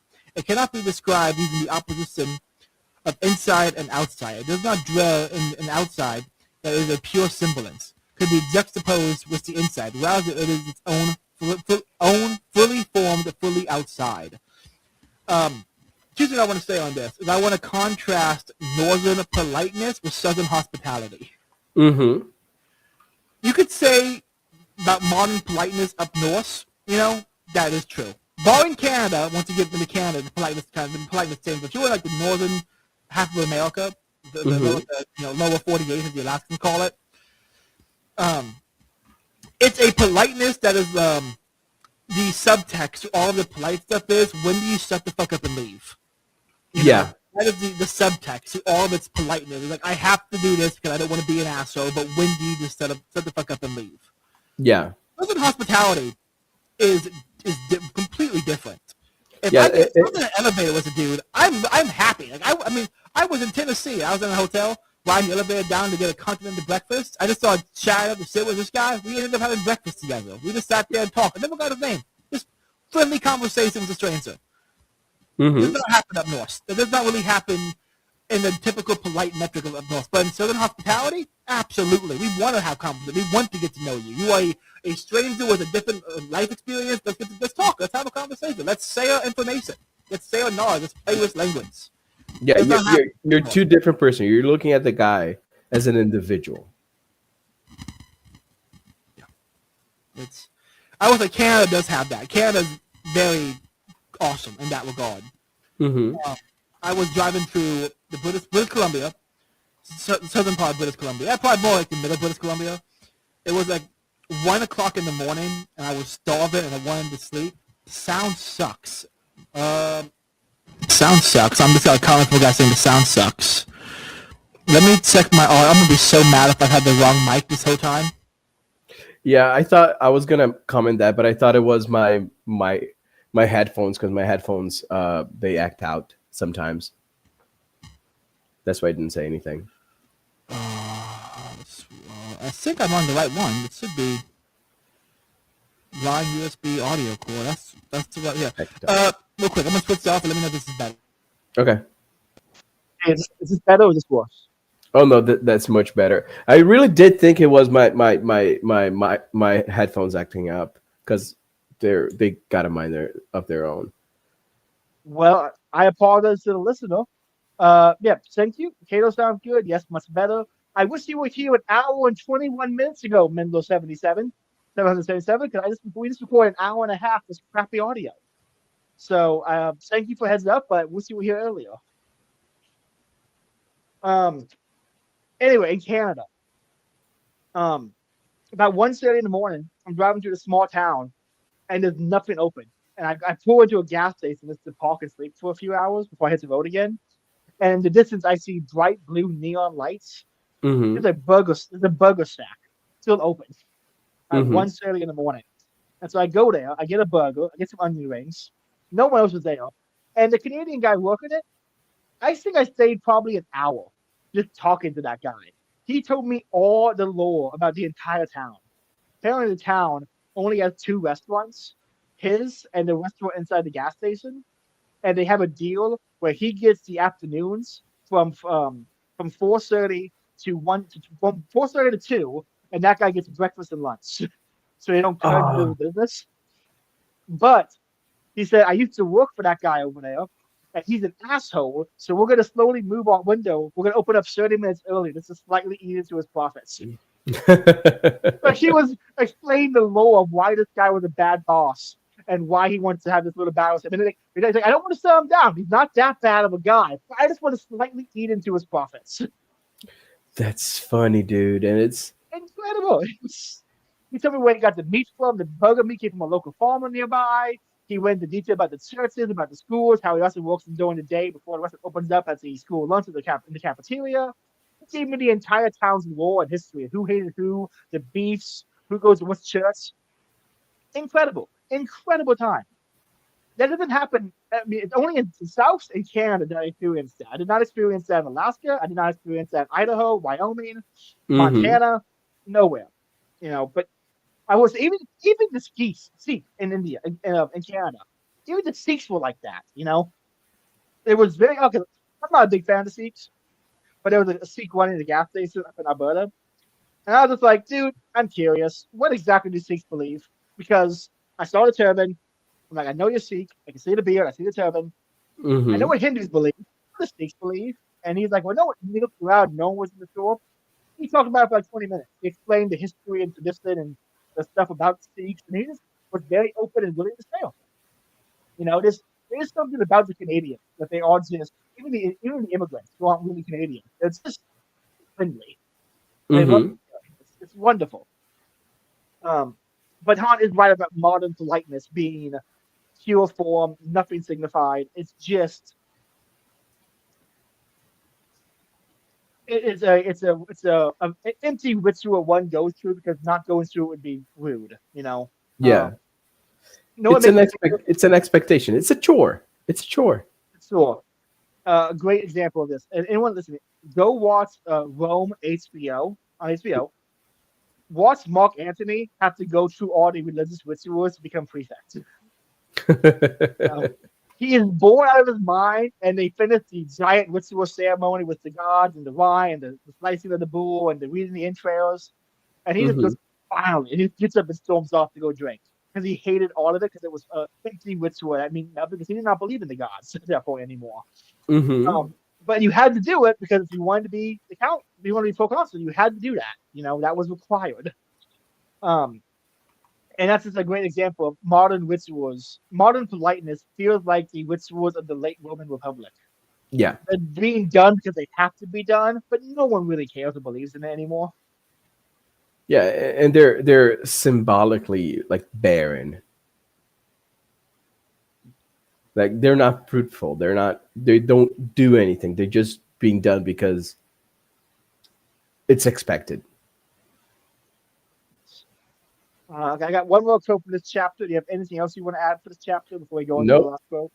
Nope. Nope. Yeah, this is a very short and weird chapter. It was the Empire of Signs. Maybe because I'm not a big like semiotic guy and I don't really get signs, but it's still there was some good stuff in here. Here's one.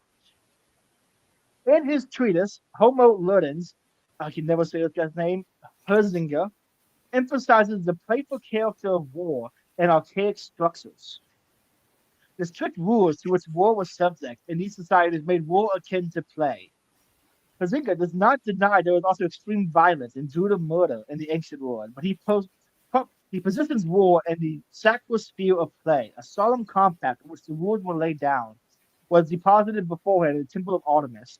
The time and place of the encounter was therein appointed. All missiles were forbidden. Spears and arrows, spears, arrows, and slingstones. Only the sword and lance were allowed. The prohibition of certain weapons and the agreement of the time and place of the battle underlined the play-like character of war in the ancient world. The battleground is marked out with wooden pegs of hazel, switches. There is a level battlefield to ensure the even contest between the belligerents. And this is not just in ancient Greece either. I want to point out when Hernan Cortez was leading the other Mexican tribes against the Aztecs, and they were closing in on Tezculan. I can never say the name of the capital. Um, they were closing in and surrounding it. The Aztecs were under the firm belief that the war was going to end in like a week because the war season was coming to a close. So they would have ritual war seasons where they would go out and pretend to capture the other tribes would mass up their armies and troops, go out there, have a fake battle where they would accept defeat, and then the other would capture their leader for a week and send them back. They would every year they would have a ritualized reenactment of their conquest as a way Right. to remind them what they want and have a little bit of play. And so they were in such a habit of doing that when they were in an actual war, they were all under the impression like, yeah, well, the war's going to end in like a week because the war season's coming to a close. We got to go plant farms. Hmm. Like they had no concept of the European, like, no, we're here, we're going to fucking kill you. Yeah, they're And, yeah, go on. right. Now that's about it. Yeah, and it's so interesting that it's put that way because that makes sense. I know in Europe, like there was a war season. Like there is such a thing as a war season, and like on the very first paragraph when we talk the strict rules to which war was subject in these societies made war akin to play, and it reminded me. I don't know if you saw these videos like that in Papua New Guinea, like there's like a civil conflict, and there was a video floating around of like these Papua New Guinea like tribesmen fighting in the streets with bows and arrows. I did see that. I did And it see looks that. like they're shooting at nothing. It's like they're playing. It's like I reminded me when I was a kid. I used to play with like Nerf guns. You're shooting at them and you're hiding. There's this it's not a well, not ritual, but there's this uh almost like a choreography that I'm gonna shoot now. No, you're gonna shoot. It's almost like they're negotiating how they're gonna engage in real time. That It's almost felt like larpy. the Indian Pakistan border. Yes, that's exactly that. In that case, there's a literal choreography. Yeah, which is fun. I will say, I will give credit to India and Pakistan. Those border disputes like that are hilarious to watch. I love they have audiences. Yeah, They it's get an audience to watch. It's very. Anyone listening, if you haven't watched it, go look up Indian Pakistan border dispute on YouTube or TikTok. It's it's very like fun. it's like West Side Story. Well, I'm actually going to bring it up real quick. I'm going to be honest. I have to play it for the stream because it's so funny. Yeah, do it. Yeah. Like some India Pakistan border ceremony. That's what it's called. We're not going to watch the host. No, it's only a few minutes. Maybe we'll watch the host and comment on it because it's worth commenting on. Yeah. The status screen.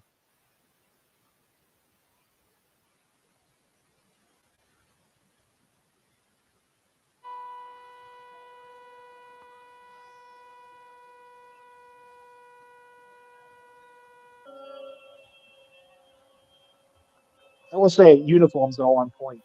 Yeah, the drip is insane. Pakistan's got some insane drip.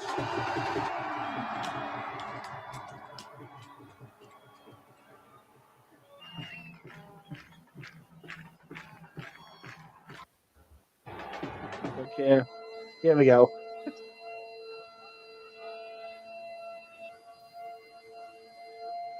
Pakistan on one side, India on the other.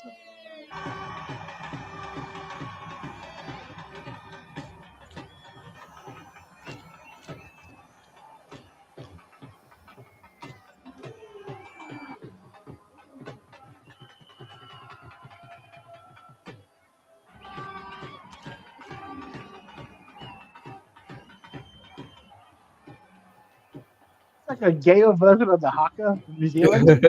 Yeah. See the haka as well. It's actually gayer than this, but this is like some Mario, like this is some like Mario, Wario, Luigi, Waluigi stuff because like their uniforms are so similar but like different colors. I love how they high step. The high step when they walk is. Yeah, it's so funny, dude. This is I wonder how much they have to coordinate with the other side. You know, like what if they got like an ambassador from each side? Okay, so this time we're gonna walk this way and you walk this way. No, we're gonna walk this way. You walk that way. I wonder what the pre-conversation. Hold up, is that a woman? Are those women? Yeah, those are two broads. Now Pakistan, you lost my support. I'm back on India's side. Oh, red coats. Oh shit. Oh, the tossing of the guns. Wow. So funny, dude. This is ritual. This is play. This is actual. This is actual play. There's more play and ritual in this video between Pakistan and India than I've seen in America since 2016. Yeah, for sure. I haven't seen anything be that fun. What's the closest we've had? It's Charlie Cook Memorial. Mm-hmm. I mean, really, that is there's a playfulness there you don't get here, sadly.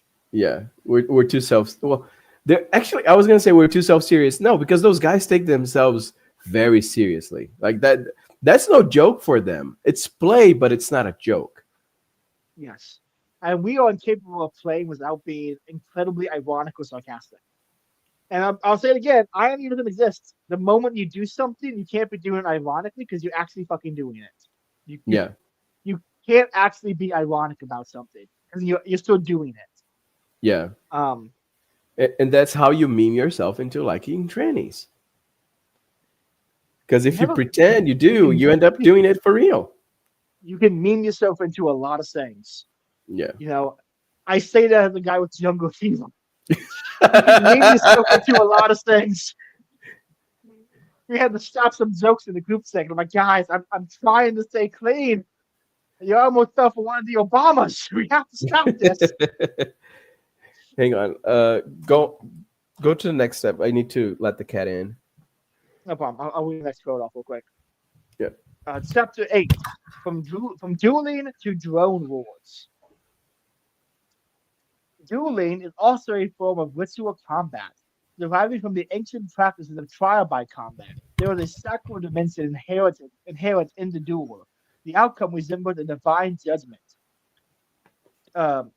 Dike, Greek for right, trike, Greek for fate, accident, divine providence, blend into each other as a form of trial by combat. The duel of early modern times was often subject to specific legal rules.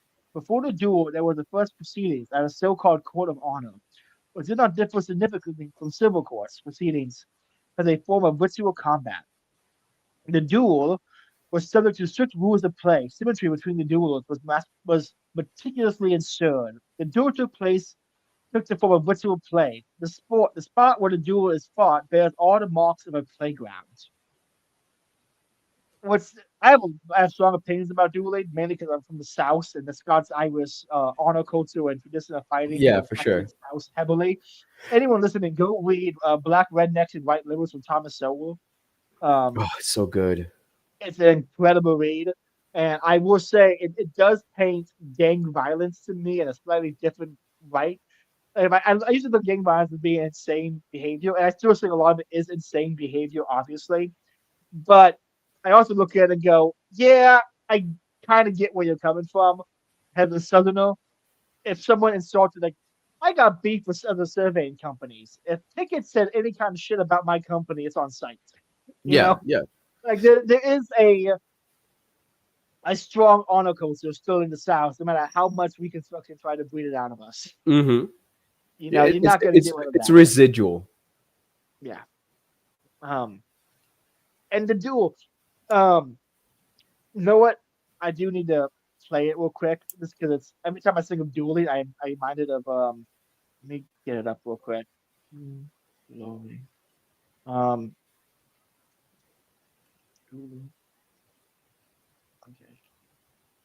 Let me stay on the screen again because this is gonna, I think, illustrate the point very well about the meticulous detail of the duel being fail. Which people here today might think, why would you want it to be fail? You know, what does he want the advantage? What does he want to be better than the other person? What does he want to have the better firearm or stand on the higher ground or something?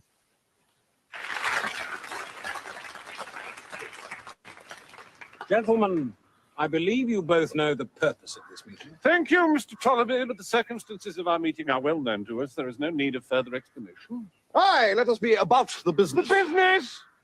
Let us be about it. Very well, gentlemen. Let us be in the business of going about the business. Very well, then. In hand. Aye, the business in hand. So be it. Sir David, I understand the choice is yours. Sword or pistol? Sword As you wish. is the only weapon for a gentleman. Just so. That means, Mr. Van Hoyle, that you have the pistol. I thank you, sir. Now, gentlemen, when you are both braced and ready, I shall drop. No, wait a minute. Is there something wrong, Sir David? Well, Quick, man, the hour grows late. well, it's just that I sort of assumed, when you said sword or pistol, that we both have the same one. Great little sketch. I love the old British Hugh Laurie sketches because they're all hilarious. It is weird because I know him from House, Yeah. So seeing him do British comedy when I'm used to his American drama is very. It's weird to see him speaking with his actual accent. It's always throws me off bad. The scene in House where he uses a fake British accent, and it's him, a British guy doing an American accent, doing a fake British accent. It's very funny. It is. But the comedy of that scene is itself the fact that there's a ritual, and we immediately expected, he went with sword. The other guy didn't go with sword. Oh, he got a gun. Well, that's not fair. And it's like, this is a duel where someone's trying to kill the other person. We're focused on fairness of the rules of play. Because we all kind of intuitively the duel has to be on equal footing, or it's not a real duel. Yeah, and I think like seeing a duel is not a competition as much as it is almost like a debate. So you need to be on the same footing.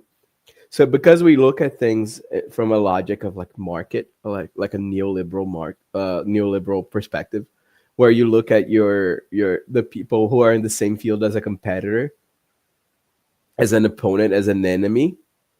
Like you can't duel an enemy. Like you need to be on the same. You don't want to vanquish them. You just want to win the duel. That's it. Right. So it's the reason why we have like weight categories on like martial arts. Mm-hmm.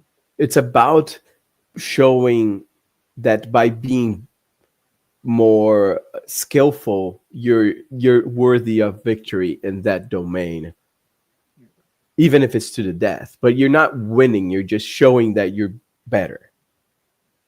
It's in the same sense that politics is war by other means.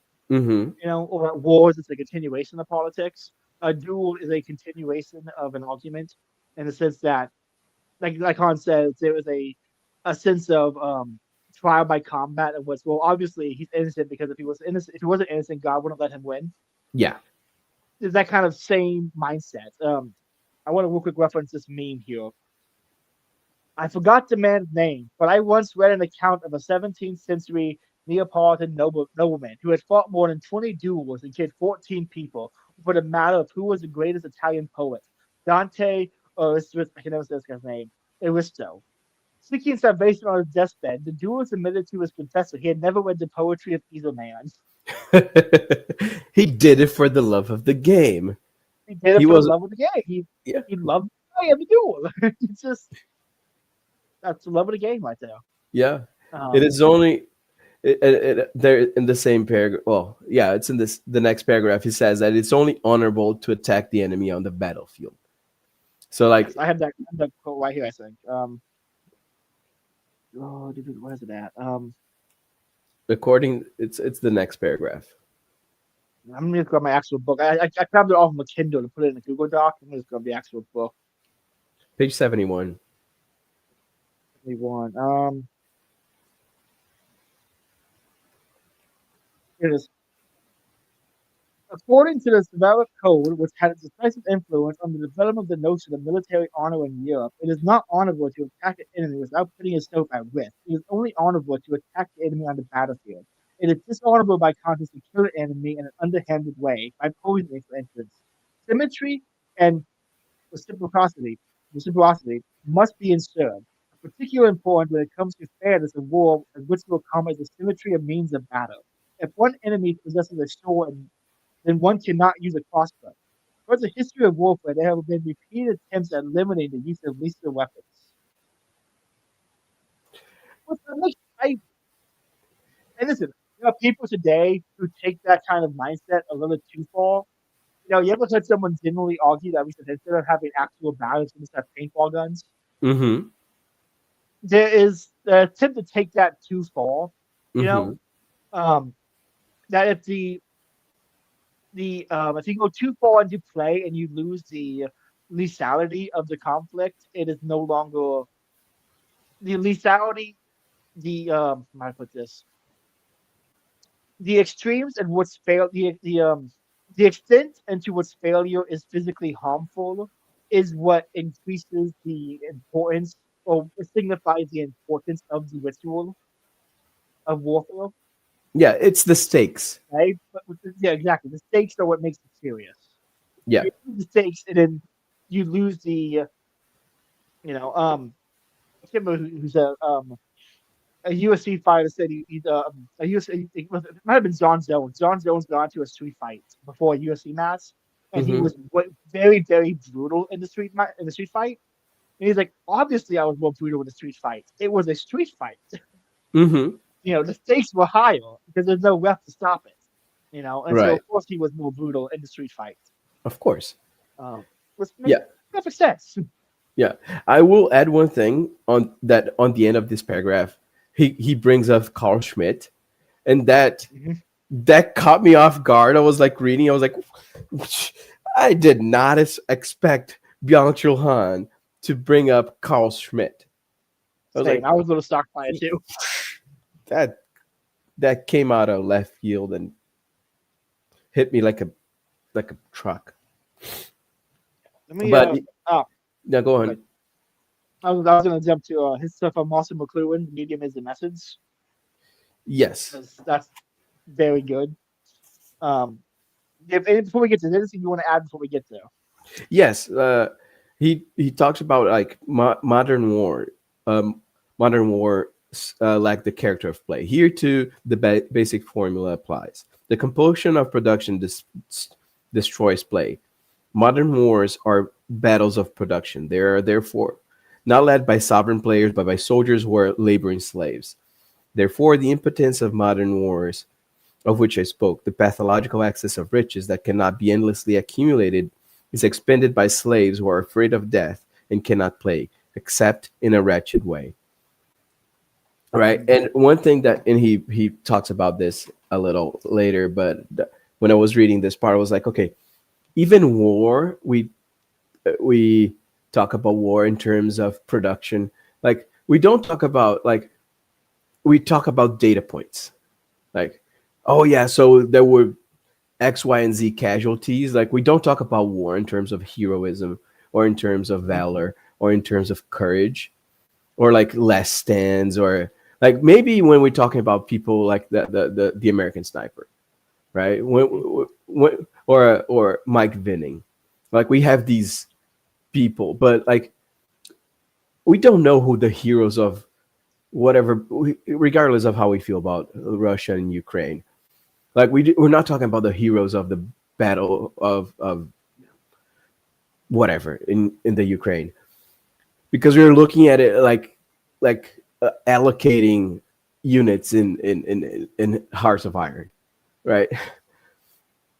Because it's talking about it's everything is reduced to data points. Like, oh yeah, we lost 10 soldiers, however many dollars in ammunition or bombs or whatever. Yeah, I have two things I want to say on that. One of them requires like floating tokens. So let me just get it up real quick. Um, um, um, nope, was it not Sam? Okay, here it is. But the first thing I want to say on that is Jeremy made this point once, and E. Michael Jones also made this point. And I will not say I agree with the point, but I want to explain the rationale behind it because it makes sense to me. Mm-hmm. That modern war, because of technological advancements, have removed heroic action Mm-hmm. in the sense that a um, shooting 5 men who approach your house is less heroic than killing those same 5 men with a sword. But Right. it's still a fact that the distance makes one less heroic. And that there is even Michael Jones went much harder when saying firearms are cowardly weapons because they can be used from a distance. Mm-hmm. I'm not going to go that far because I don't want to insinuate that any of our modern soldiers are cowards. I don't Sure. think they are. Um, but there is, I think, an undeniable byproduct of the medium is the message, and the medium of warfare does change the messaging or even the conceptual space in which the battle exists in one's mind. Mm-hmm. And there is way less honor. This is a great example. Russia pulled out like old style cavalry on horseback, and there's a video of a drone flying and like a drone suiciding itself straight into a horse. Mm-hmm. There is no honor in that. There is no bravery. There's Zero. no courage. And we would say there's more bravery in a sniper, crawling say under the underbrush of Vietnam to get into a good position to take out a Vietnamese general or something. There's more bravery in that, but there's even more bravery in the knight who stands on the bridge, holding the bridge while his men retreat. You know, Right. Right. these are there's definitely degrees, and the technology advances, and we can be further separated from the events on the ground. The less bravery there is. St. Gillis has a great bit about it in his one of his stand-up specials. Mm-hmm. Is that the entire war in the Middle East was filmed with GoPros, and it's all online right now. You watch the entire war, and he says, I didn't root for it, but I understood the Middle Eastern guys because they had no game plan. They had no plan at all. They fired, their feet moved when they shot their gun, and you could hear it in the voice whenever they accidentally blew up a truck. Like, oh, we did it.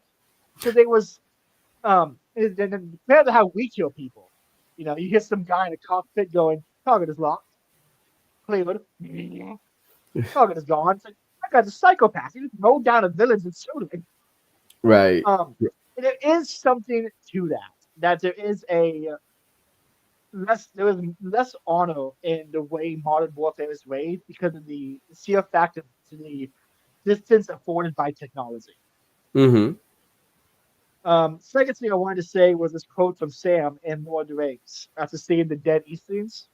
Mm-hmm. He wondered what the man's name was and where he came from, and if he was really evil of heart, or what lies or sweats had led him to a long march from his home, and if he would have rather stayed there in peace.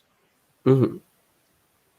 I think that is a important saying that when you see war, especially today, it only has data points.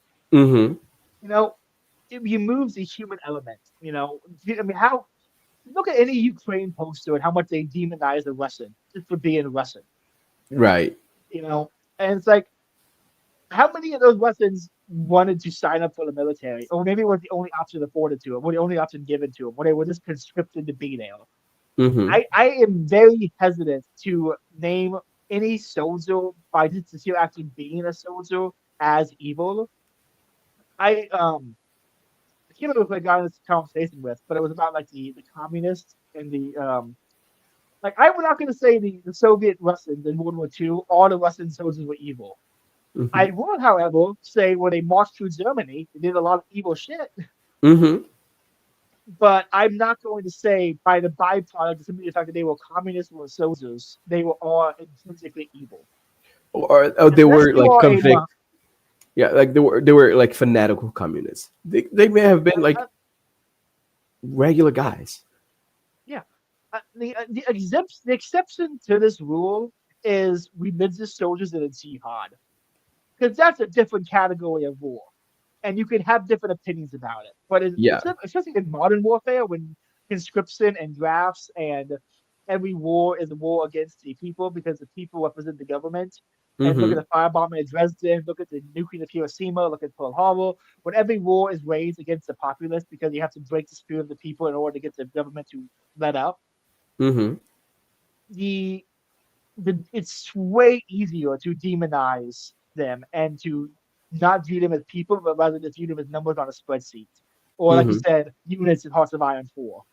Yeah. And I think that's a real risk that everyone can fall into, especially because you open up, it's so ambiguous now. You open up Twitter in the morning, you're seeing, oh, I just saw a guy get his head chopped off by ISIS, or I just saw this Russian soldier playing the Jesus prayer on a Saki, and the drone smacked into him and killed him. Mm-hmm. You're seeing these things on the daily. Like I remember one morning, I saw like 5 people die on Twitter before I had breakfast. Yeah. And when you have that experience, it's very easy to go, okay, to simply not to disassociate from the reality of it. I'm going to treat it as numbers on a spreadsheet.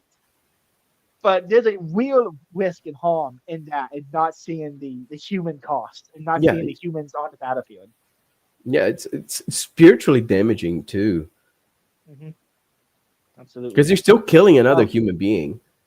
yes, that's unavoidable in war, and that we all not everyone is Ernest Jungel who can war is hell and have a smile about it. Mm-hmm. Um, I need to go back and reread Storm of Steel. I'm not that I'm older. I tried reading it once when I was like 17 and I didn't get it. I need to go back now that I'm older and see if I get it. Yeah. I need to revisit it as well. Yeah. I've been really wanting to reread Ernest Jungel ever since I saw what Jean-Paul Sartre said about him. Mm-hmm. And I'm like, well, I hate Sartre. And if Sartre hated Jungel, Jungel must be great. That follows simply. Yeah. That's enough Real quick. endorsement. Yeah. From Beyond Sohan. Marshall McLuhan's thesis, the medium is the message, also applies to weapons as media. A medium is not merely the bearer of a message, rather, the message is produced by the medium itself. A medium is not a neutral container carrying different contents. Rather, a new medium creates a specific content, for instance, a new perception. The deployment of radically different mediums of destruction is therefore not simply a technological issue, rather, it changes the character of war itself. Mitch ruminates on the deployment of fighter planes, for instance, would seem to make up war as a duel impossible. The head-to-head confrontation between warring parties reflects the fact that they are legally, even morally, of equal standing.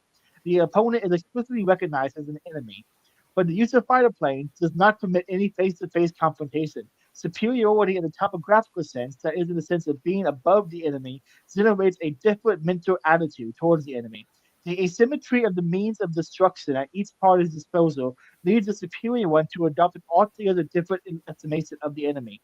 The enemy is degraded into the criminal. The superior force considers its superiority in weaponry to be proof of its insta causa, and declares the enemy to be criminal because it is no longer possible to realize the concept of it's just I can't do Latin. Justus Ostis. Justus hostis. Hence, the medium is the message. Technological superiority turns into moral superiority. Technologically and ethics condition each other. Spot on. Incredible line. Technological superiority turns into moral superiority. Technology and ethics condition each other. Facts. Full on facts. Before we talk about that real quick, I wanted to say, anyone listening, Marshall McLuhan's book, The Medium is the Message, is really good. However, it is the weirdest book because let me show you a page from it real quick, listener. From early on, let me find it. Okay, this is the first page. What? Every page is tied to a piece of art, and the font changes. Ah, that's cool. Every page is tied to a different art and different font.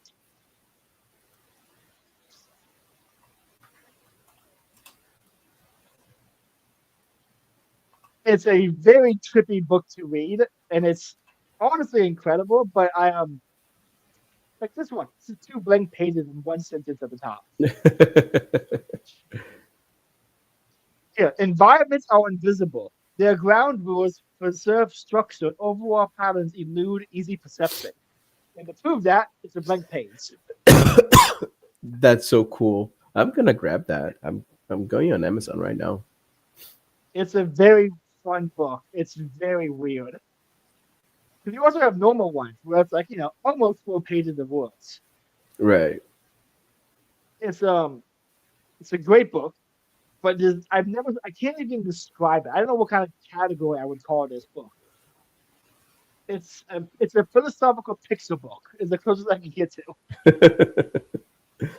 Which is anyone listening, go pick it up. It's fun to have, and it's even more fun to read in public.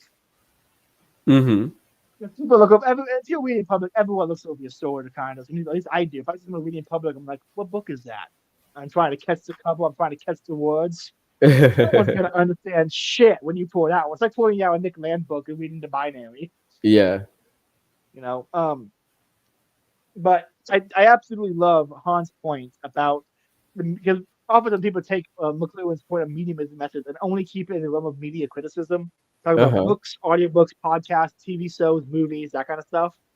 But it really does apply to everything because it's just a method of understanding how technology shapes perception, and that the technology forms the person. Everything forms the person's habits. And so the Han applying that to warfare is fascinating. And I'm really curious to think about other fields that could be applied to, and I'm going to say some mediums are better than others, obviously. No, of course. Like, for example, and some stories only work in certain mediums. I'm of the opinion Berserk can only work as a manga. Yeah, I don't for think sure. it can be done as an anime or a movie. I don't know what it is about it exactly. That's why that's the case. But Berserk only works as a manga. Anything else would fail. Live action would be awful. Yeah. Anime wouldn't work. It has to be done as a manga. Yeah, it doesn't. You can't capture everything in a medium that moves. There, you can only properly consume it if it's a static medium like manga. Mm. Yeah, you and I eventually need to do a podcast on Berserk, just like on the first few chapters of it. Yeah, for sure. Dude, I think it was you or both. One of you guys got me to read Berserk, and I was like, I'll give it. I was on my lunch break at work, like, I'll give it a try. I'll read the first chapter. Dog, when I tell you, I didn't do anything at work that day. Like, you said, you're going to go do that. Jeffrey, you're going to go do that. Mike, you're going to go do that. I'm going to supervise from this seat. And I did not look up on my phone once for the next 4 hours. I just read Berserk. Or when I got home, I read more. I read like I read several. I read a shit ton of it that day. I could not stop reading it because it was so good. Yeah, I binged it. And I then read the entire thing up until that point in like 2 weeks. I got to a point, I got to this scene with Griffiths. Griffin. Uh-huh. I can't remember his name right now. I got to the scenes where Gus lost his arm, and I'm like, I am taking a break from this. I cannot read any more of this today, and I haven't read it since then. I need to go back and keep reading it, but I Yeah, stopped there. Like, I don't know if I could go back into that. That was so it's it intense, hurt. dude. It It's hurt. intense. It's What was intense. the brown tomboy's name again? What was her name? Casca, Kafka. Kafka. That hurt. dude. That hurt me deep in the soul. Yeah, it's I it's was, it's rough. and because you feel for Griffiths the entire time too, all the way until that build-up, you're like, this guy is a hero, then he's a victim, and then he's just evil incarnate. Yeah, It's dude. Yeah, we need to. We need to schedule an episode just to talk about it because I have so many takes about it. It's crazy. there's a lot to be said about it. Do you have anything else you want to say on chapter 8? No, I think one thing that he brings up that I thought was super cool before we move on to the next chapter is that he talks about an enemy in war is a criminal, because like a criminal doesn't have equal rights because he's outside the law, so you can obliterate him.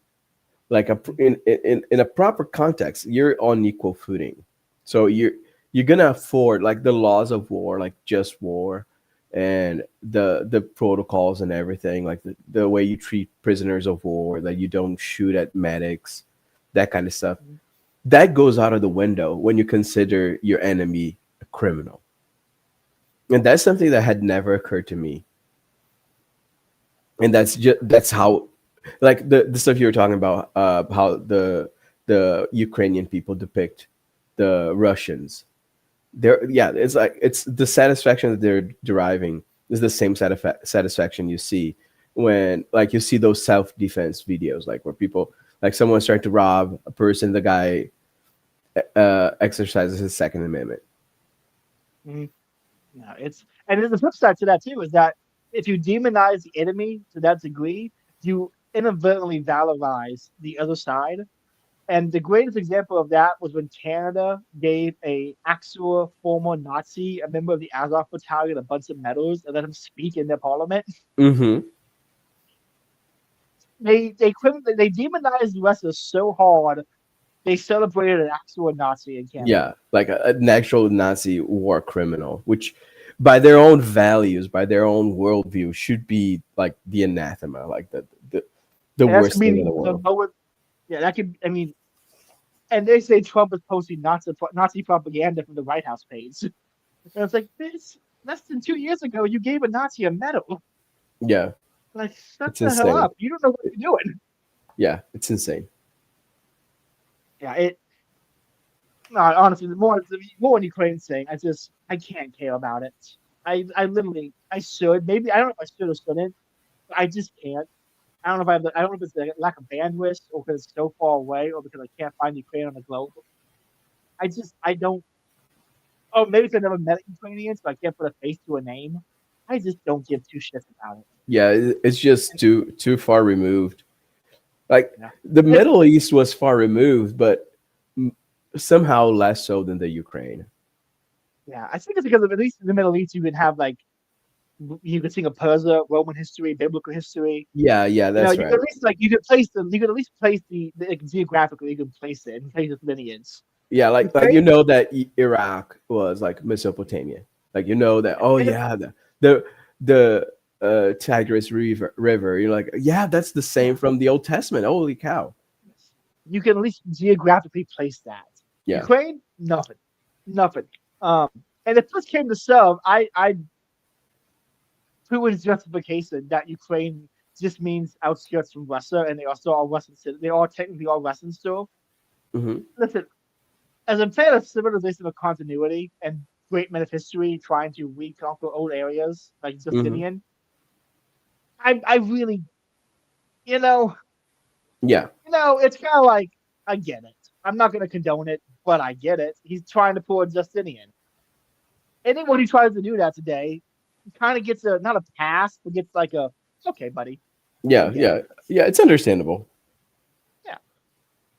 And I mean, I'm not going to say he didn't have, but people didn't have, at least a pretext of justification with, the UN shit. But I just, at the end of the day, when people bring up Ukraine stuff around me, I'm like, why do you care? Like, why? It's sports ball. It's sports ball with guns. Oh. Yeah, the people who make fun of someone say, "Oh, you watching sports ball? Are we winning?" And it's like, bitch, you're tweeting about the Ukraine war like it's FIFA. Pretty much. Just shut the hell up. I mean, if the war in Ukraine was treated and talking about like WWE, maybe I could care about it. Maybe then I would have some like kind of fun with it. But yeah, if it was even a little slop flavored, I could dig it. Yeah. It needs a little slop. Not everything needs to slop, but it needs some degree of slop. A little sloppy. Okay, chapter 9. From myth to dataism. Now, this is one he is all on Plato and the Sophists and the Greeks and Kant. And this is the most, I would say, the most like pure, like philosophical one. At least in like he's directly dealing with like philosophers and not like events or social phenomenon in history. Yeah, he's not doing social. So I have a lot to say and mostly a lot to read from this. So I'm going to just read the first long passage and then we can talk about it. And I'll just read the next long passage and we'll talk about that one. Okay. The Sophists, now for those who don't know the Sophists, I will do a little bit of a preamble for this one just to paint the characters. The Sophists were traveling tutors in ancient Greece who oftentimes they didn't know what they were talking about. They just knew how to sound like they knew what they were talking about. There's no greater example than the Sophists than Hippias and Plato's dialogue Greater Hippias, and what Socrates is arguing with Hippias about what is beauty. And Hippias keeps giving answers like, well, a beautiful mare is beautiful. A beautiful pot is beautiful. A god is beautiful. And certainly everyone would agree to that. And if he disagreed, he would look like a fool. And he keeps kind of saying that his entire metric for what is truth is the more people agree with him, the more the other guy looks like a fool. Therefore, he must be a fool. Therefore, I am correct. And so that's kind of like a sophist mindset. Is when you can a great example of modern day sophists is Sam Harris and Christopher Hitchens. They are pure sophistry. They're entertaining sophists, at least Hitchens was, but they're sophists. There's no depth. There's no a lot of modern, ANCAPs, anarcho-capitalists, I would say, kind of fall into a similar category of sophistry. And that they have a really firm, sick ideology, but the ideology is incredibly shallow and how it actually treats human beings. And so it becomes just a bunch of clever rhetorical tricks rather than actual arguments. Yeah. Oh, you just had a performative contradiction. Oh, your argument is wrong. Yeah. Well, actually, so you see, by arguing with me at all, you're agreeing that I have rights. Then the Hoppian. What is Hoppian's argument for that card again? Oh, I forgot. Oh my god! I can't believe I finally forgot it, and I need it now. You know what? I want to take this to the positive side, and you and I can't remember this, and we're just gonna move on. Yeah, and positive sign that we can't remember this, and it shows how well we've weaned ourselves off of NCAP. Yes, because we can't remember NCAP concepts, which is good. I just remembered it. It's argumentation ethics. Yeah, argumentation ethics. There you go. Damn it, we're so close. We were almost clean. Almost clean, Cato. We gotta go back to rehab. Yeah. So back. I want to get a little preamble out of the way here. Okay. The sophist stays an art of argument, a play of astuteness, the point of which is to snare one's opponent. The term problem, from the Greek problemia, originally meant the question presented to the opponent for a solution. Solving, in this context, should be taken literally. It meant to free oneself from the ropes and snares. The agonistic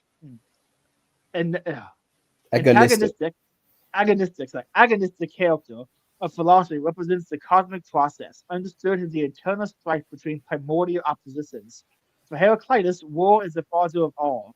According to Epictetus, I never say these Greek names, affection and strife are the two fundamental principles that determine the course of the world. The Platonic dialogue still exhibits elements of play. Here's where Han is really cooking, by the way. Mm-hmm. The symposium is structured like a ritual competition. The participants in the conversation compete with speeches praising the god of Eros. Plato speaks of a judge. The quote symposium. Now you've gone too far, Socrates, Agathon replied. Well, eat your dinner. Dionysus was soon enough be the judge of all claims to wisdom.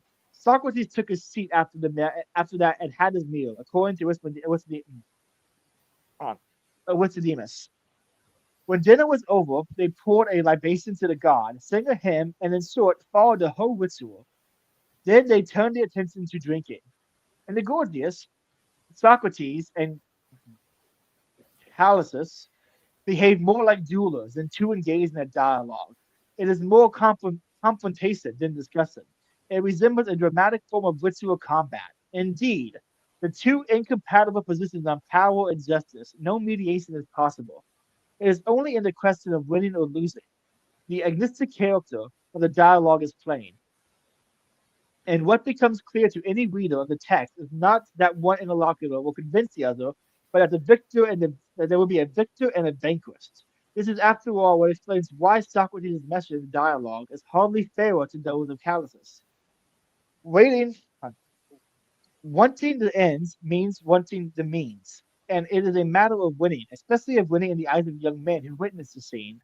Plato's dialogue are theatrical, and the joys of the scene determine the course of the game.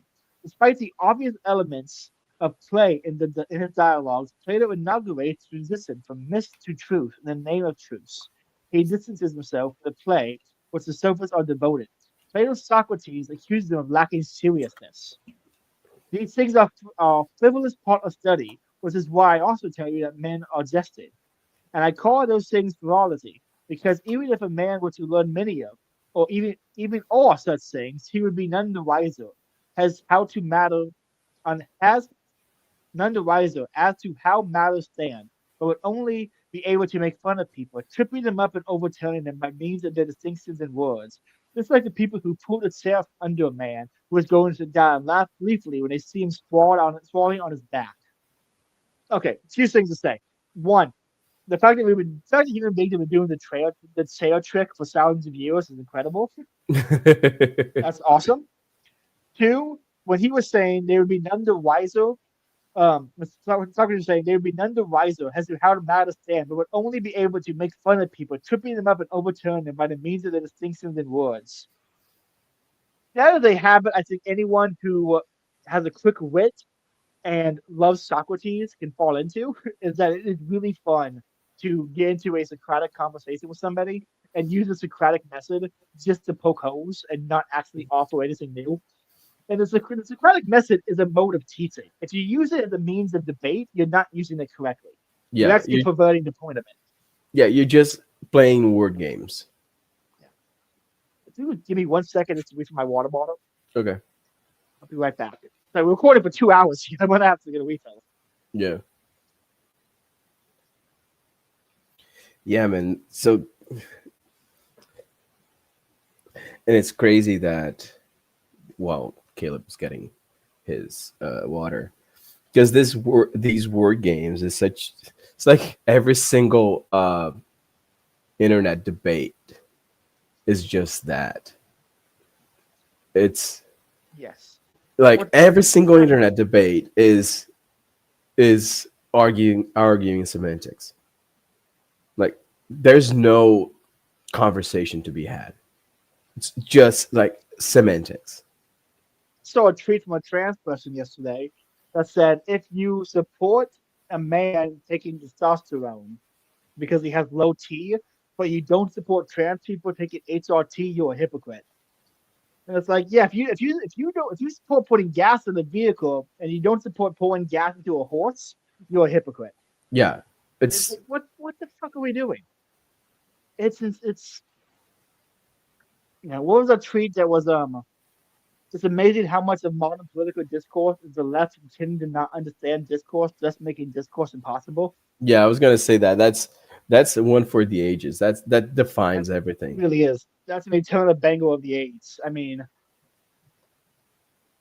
and it's so true because I've given up arguing with my leftist friends. Maybe they've all stopped being my friend. Um, the Trump thing really just broke a lot of people.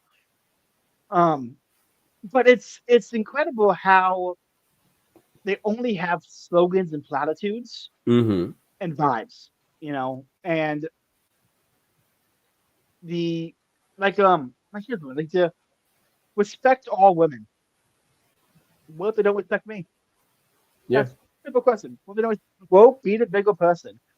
Okay, so that's actually the most patriarchal thing I've ever heard is that women can't handle being treated honestly like equals, so therefore we have to treat them differently. Mm-hmm. It is so patriarchal, it's hilarious. Of course, I'm of the opinion that feminism is defined by the patriarchy. Mm-hmm. Um, but that's the whole. I mean, I'll just get into it real quick. Um, every wave of feminism compared themselves to the goods men were achieving and wanted to achieve those same ends. Whether it was the sexual revolution of the '60s, the owning property and voting of the first wave, or even modern feminism now thinking they can even transition into being men. They Mm-hmm. still judge their place in the world by the man standard. They assume only one standard, the masculine standard, and judge themselves by it. And what Yeah. the feminism is judged by the patriarchy, rather than having any form of a matriarchy to judge themselves by. Yeah. It's Um, it's it's the center of gravity is still men. yeah, The it's conceptual center of very gravity. funny. Yeah.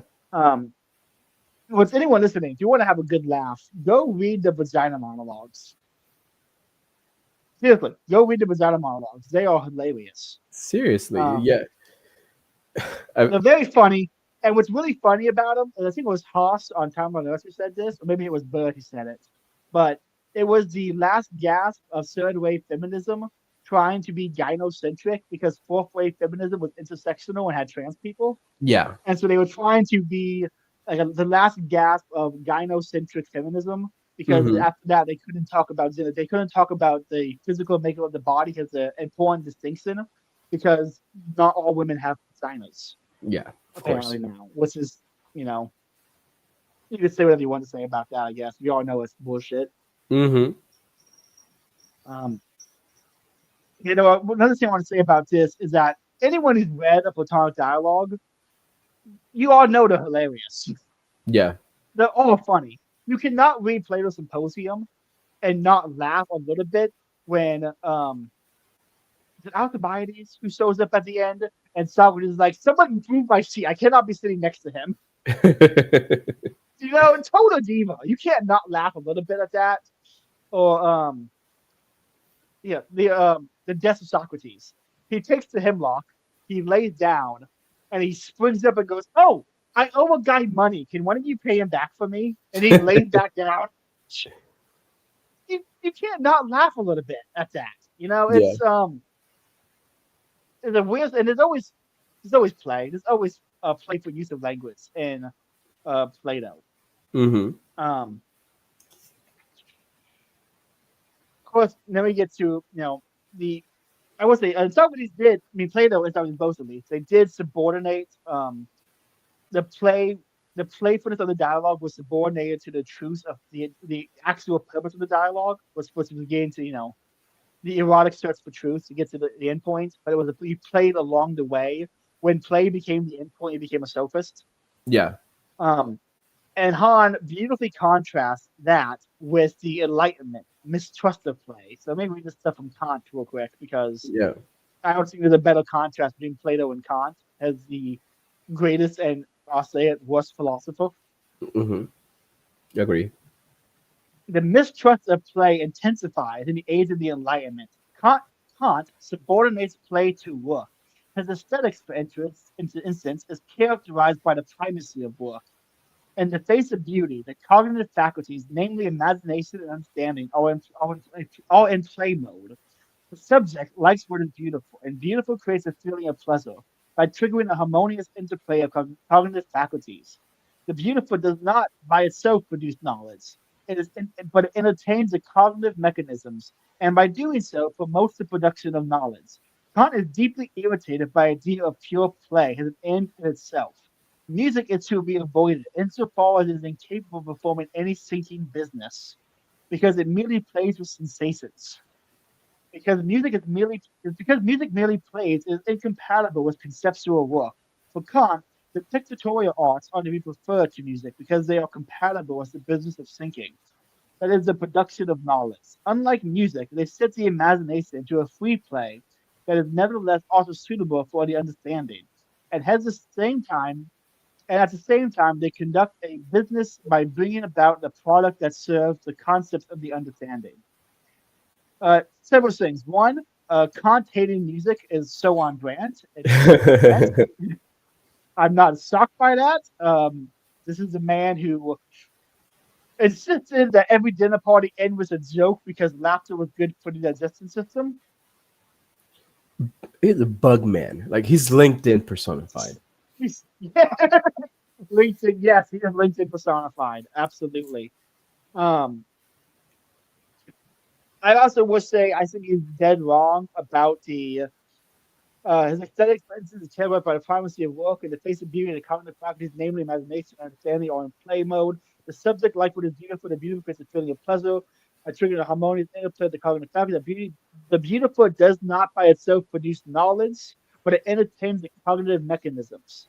I would vehemently disagree with that Mm-hmm. because I think anything that is truly beautiful does impart knowledge in the sense that the truly beautiful imparts a command, and that command is to sail. Mm-hmm. Now we don't see a beautiful painting and go, oh, that's nice. We see a beautiful painting and go, I need to find that online and put it in my house so I can show it to people, or I need to take a photo and send it to my buddy. We Yeah. don't just see a beautiful landscape and go, maybe it's one of the downsides of the phone that we want to sail every beautiful thing, and so we dilute the beautiful because we are constantly staring. And there Mm-hmm. was something to be said for. I mean, there were views that I saw on my way to Alaska. I didn't photograph because it would dilute the purity of the experience. Yeah. Um, so there was something to be said for that. But true beauty imparts a command upon us, and that command comes with the knowledge that there's something worth sharing, and that itself is knowledge. There is a knowledge that the recognition of value is a something to be known.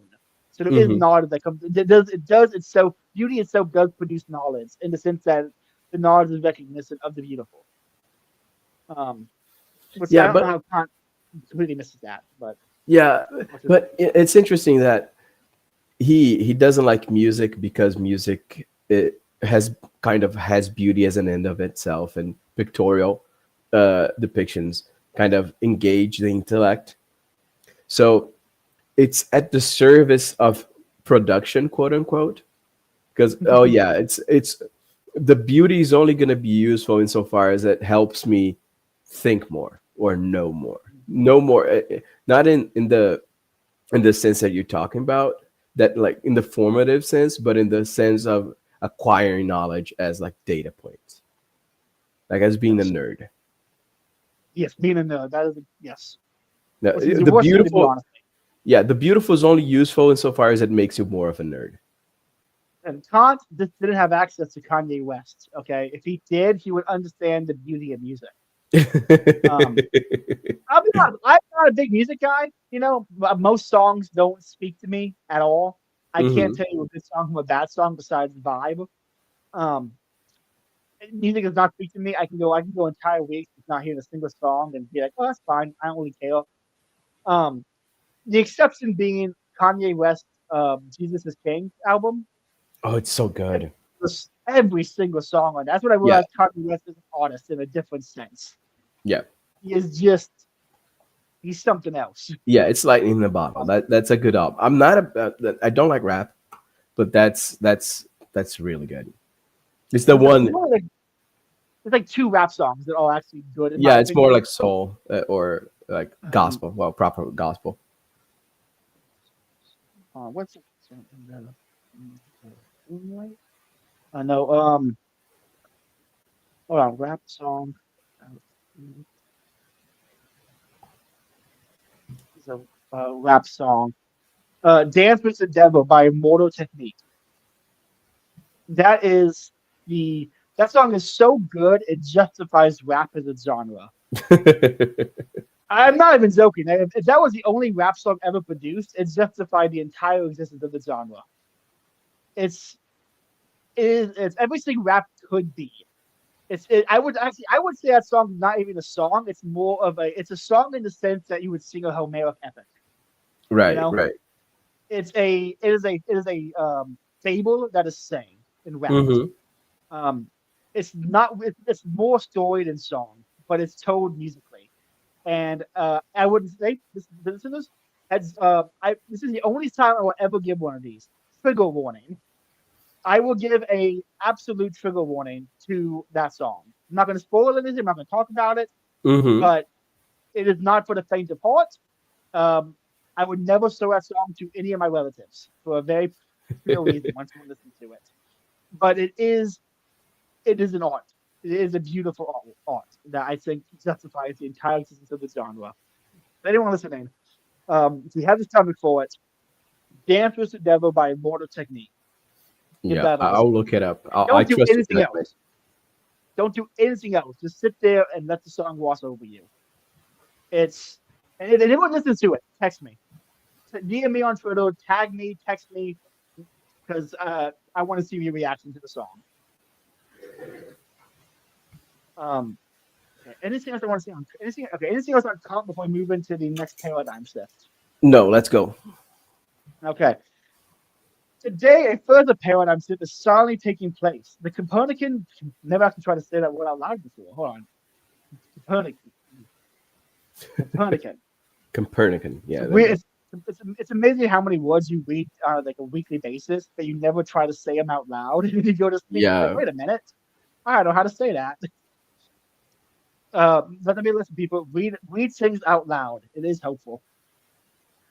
The Copernican anthropological term, which made man an autonomous producer of knowledge, is being superseded by the dataistic term. The human being now has to comply with data, no longer the producer of knowledge. The human being sees its sovereignty to data. Dataism puts an end to the idealism and humanism of the Enlightenment. The human being is no longer the sovereign subject of knowledge, the originator of knowledge. Knowledge is now produced mechanically. Data-driven production of knowledge takes place without the involvement of the human subject of consciousness. Enormous volumes of data displace the human being from its central position as producer of knowledge. And the human being itself was reduced to a data set, a variable that can be calculated and manipulated. Dude, that's ChatGPT. Yes, it's ChatGPT. It's so many things. I listened. Anyone, you know who David Bentley Hart is? The Eastern Orthodox philosopher. He did a 2-hour podcast with Alex O'Connor today, all on like materialism, eliminationism, materialism, reductionism, emergent consciousness, and it's like his arguments about why all these materialistic modes of this materialistic scientific methodology is being confused for someone's metaphysics or ontology is disastrous. And one of the things he kept bringing up that I thought like Alex kept kind of struggling with is that the moment you try to say, okay, there's a table in front of us. I see a table, you see a table. Let's posit a shared observer that would be an objective scientific method that tells us what exactly the table is, without any of the preconceived issues of my consciousness perceiving the table and your consciousness perceiving the table, and the differences in our phenomenologies and our perspectives. And let's have a shared, neutral, unbiased perspective. David Benioff kept saying, that can't exist because that is not emergent unless it is emergent from someone else's consciousness. It cannot exist in the abstract. There is no such thing as a third person observer because you are imagining it and you yourself are a first person observer. What's in data now, it needs to be easier that in the path of the scientific method, you were still doing the work yourself. You were still observing the information and thinking about it. You were the one conducting the experiments. Now we're doing things you can't even observe with your naked eye or with a telescope. It's still mathematical models of quantum physics that we just go, I mean, I don't know the actual term for this model, but the colloquial term for what is fill up and calculate, just do the math, and the math will reveal the answer. Mm-hmm. What's that philosopher's name who tried to say the case against reality? Hold on, the case against reality. Against reality. Hold on. Donald Hoffman. Okay, Mm-hmm. Donald Hoffman's a philosopher. He argues that evolution mathematically makes sense that evolution would evolve to hide things from our perception that are not necessary for our survival. And so, Oh, I've heard that before. yeah, and so mathematically there are, he says, with mathematical certainty, there are things that we cannot trust our perceptions of the world around us because evolution would have evolved to hide things from us, um, for our own survival mechanisms. And of course, that's retarded if anyone thinks about it for 5 seconds because he's proving it was math. His math Mm-hmm. is saying that he can't trust the senses, the same senses he is using to look at math. Kind of defeats itself. Yeah, yeah. But it is the byproduct of this data mindset is that we begin to put faith in the models as if the models are predicting of are not predictive or guesses or estimates. They are the actual language of the universe. It's Yeah. the Einsteinian there's the Einstein-Newtonian physics, which is like, oh, if you know the location of a planet, you can calculate the existence of other planets. Therefore, there must be a planet in that location right now. We just can't see it, but we know it's there because mathematically it has to be there because of the gravitational pull or something. Right. That math isn't actually proving anything. It's only showing likelihood. It's a purely inductive argument. Math cannot be a mathematical argument that can only be inductive. And inductive things cannot be proven with beyond a shadow of a doubt. Only deductive Mm-hmm. things. For anyone listening to proof on that, we have episodes on it. Go listen to Eincast and O'Barry's and Bose's podcast on the Reason Nod from Jacques Maritain, and the episode where I had Grant and Jeremy on to talk about Maritain with Ein, or the theory. Those Mm-hmm. episodes will explain to you the issues with this mathematical data mindset from a pure philosophical epistemological lens. That is not all touching the disastrous social side effects of this dataism and how it is destroying the thinking man's ability to think.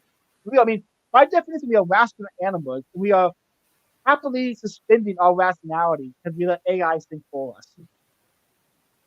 And the thing is that AI, we are letting the models think for us because AI can't think. Mm-hmm. Right? Because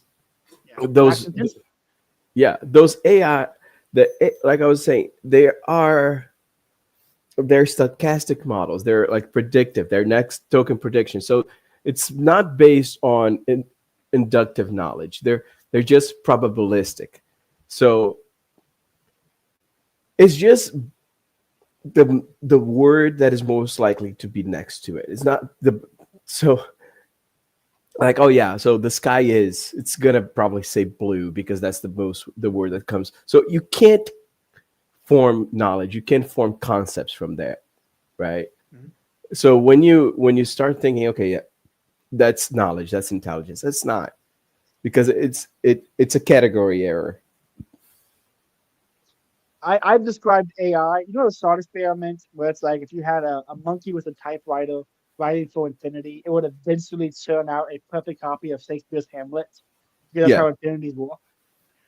AI is just a highly directed version of that monkey, operating at a very, very fast time speed because of the data processing power. Yeah, that's So it. what is it? It's AI is a monkey with a typewriter that is in a time bubble that just works really, really quickly. Yeah, It's pretty much. nothing special. There's no intentionality. It's a monkey. Yeah, It there's can be no a bad monkey to agency. use because I mean, I use ChatGPT, but I mainly use it because I don't want to think for school. I just want to get it over with. Yeah, But it's useful, anyone but who uses anyone who uses it for actual like serious philosophical work, or any actual thinking or rational activity, no, no. don't do that. Yeah. Excuse me. Okay. All right. Anything else on that chapter before we go into the final chapter? No, let's go. Okay. From seduction. Now this one here we're just gonna have to read it. It's not a long chapter. It's only like 3 pages. Yeah. We're just going to read it in its entirety because it's just too much here. Mm-hmm. From seduction to porn. Seduction does not depend on gender differences. In Kierkegaard's The Seducer's Diary, gender is altogether absent. The sexual act, which is not even explicitly mentioned in the book, plays a subordinate role within the drama of seduction. Seduction is a game. It belongs to the order of ritual. Sex, by contrast, is a function. It is part of the order of the natural. Seduction is a structure like a ritual duel. Everything takes place in an almost liturgical realm of challenge and duel. Kierkegaard compares seduction to fencing. Be careful. Such a glance from below is more dangerous than one that is direct. It is like fencing, and what weapon is as sharp, as penetrating, as gleaming, has its movement, and thereby has elusive as the eye. You feint a high court, as the fencer says, and then lunge instantaneously, and the more swiftly the lunge can follow up upon the feint, the better. It is indescribable moment, the instant of the feint. The opponent feels as it were the cut. He is struck, and so he is, but in place quite different from where he sought. um, as a world class yearner and a sensitive man, the occasional glance from an attractive woman at a Publix will completely undo me. Yeah, you're And gonna I think be my fellow melancholic man, my fellow melancholic people understand this. thinking about that cashier at Publix for months. Yeah, and I mean, so, dude, I got a compliment from a beautiful Latina at a McDonald's 5 years ago about my eyes. I mean, I know exactly what she looked like in my mind. I can picture her clearly, clear as day. You're still Just, running on fumes from that interaction. I am. I One girl said that color brings out the. Like, I wore a little new shirt I got. She goes, "Oh, I like that color on it. It really brings out your eyes." I bought 7 shirts in that color. That's so true. It's just like, oh, this looks good on me. I need to get in a beanie. I got my jacket is in that color. My new beanie's in that color. My t-shirts are in that color. I'm like, oh, this is my color now. Okay, that's the color I wear. I got one compliment from a Venezuelan woman, and now I have to just follow that forever. Um, I sometimes how do I put this? I think there's a how do I put this? We've all seen the memes where it's like women don't make moves, and it goes women making moves, and it's just women looking at you. Hmm. And there's a lot of like autistic guys in the comments like, that's not a no move, that's just looking at me. If you could, I'm in that category because I can never tell it in the moment, you know, because I am the George Costanza of Florida when it comes to women. Hmm. Um, I mean, I'll say a story real quick on that because it's very funny. I went on a date with a girl, and we walked around the park for about 2 hours. We walked around the park just talking. Wonderful date. And the end of the date, I go, well, I gotta get going. I think it's time I head out. And see, we're next to her van, which the seats are already down.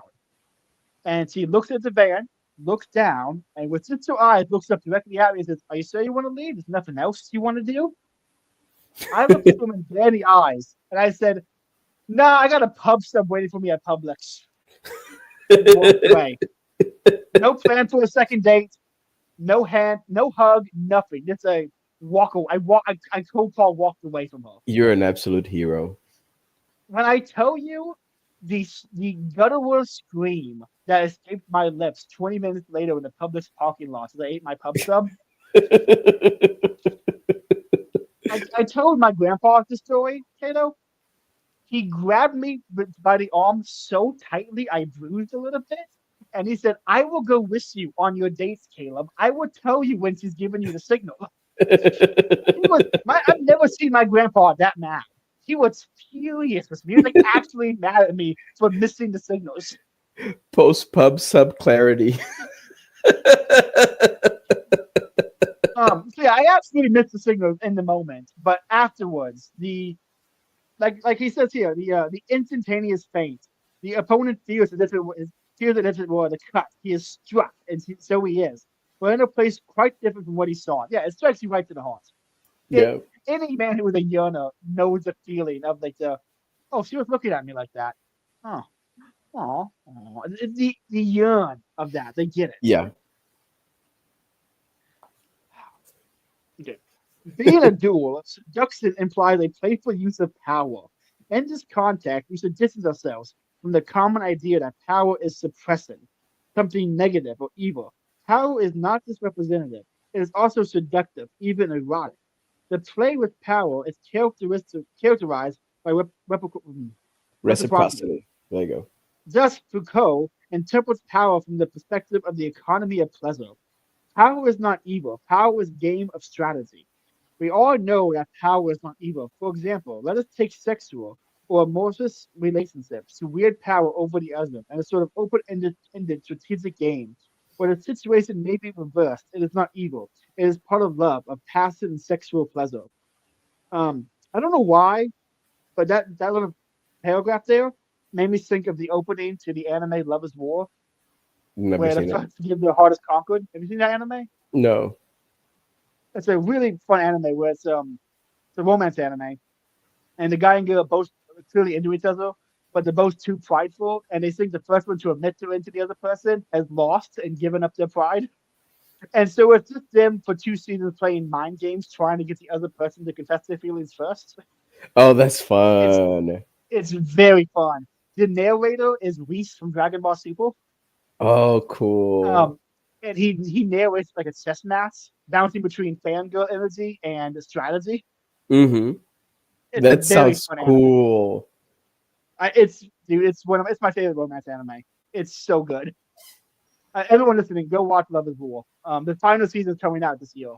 Um, it's a good time to get into the show. Okay. Seduction requires a scenic, playful distance that leads me away from my personal psychology. The intimacy of love falls outside the sphere of seduction. It represents the end of play and the beginning of psychology and confession. It distrusts the playful scenes. Eroticism in the form of seduction is different from the intimacy of love. For in intimacy, the playful aspect is lost. Seduction is based on extremity and on the exteriority of the other, exteriority that escapes the sphere of the intimate. Um, Constitutive? Constitutive. Constitutive, thank you, Cato. Constitutive of the seductive is the fantasy of the other. Porn finally marks the end of seduction. Here, the other is affected altogether. Pornographic pleasure is narcissistic. It derives from the immediate consumption of the object that is offered naked. Today, even souls, like genitals,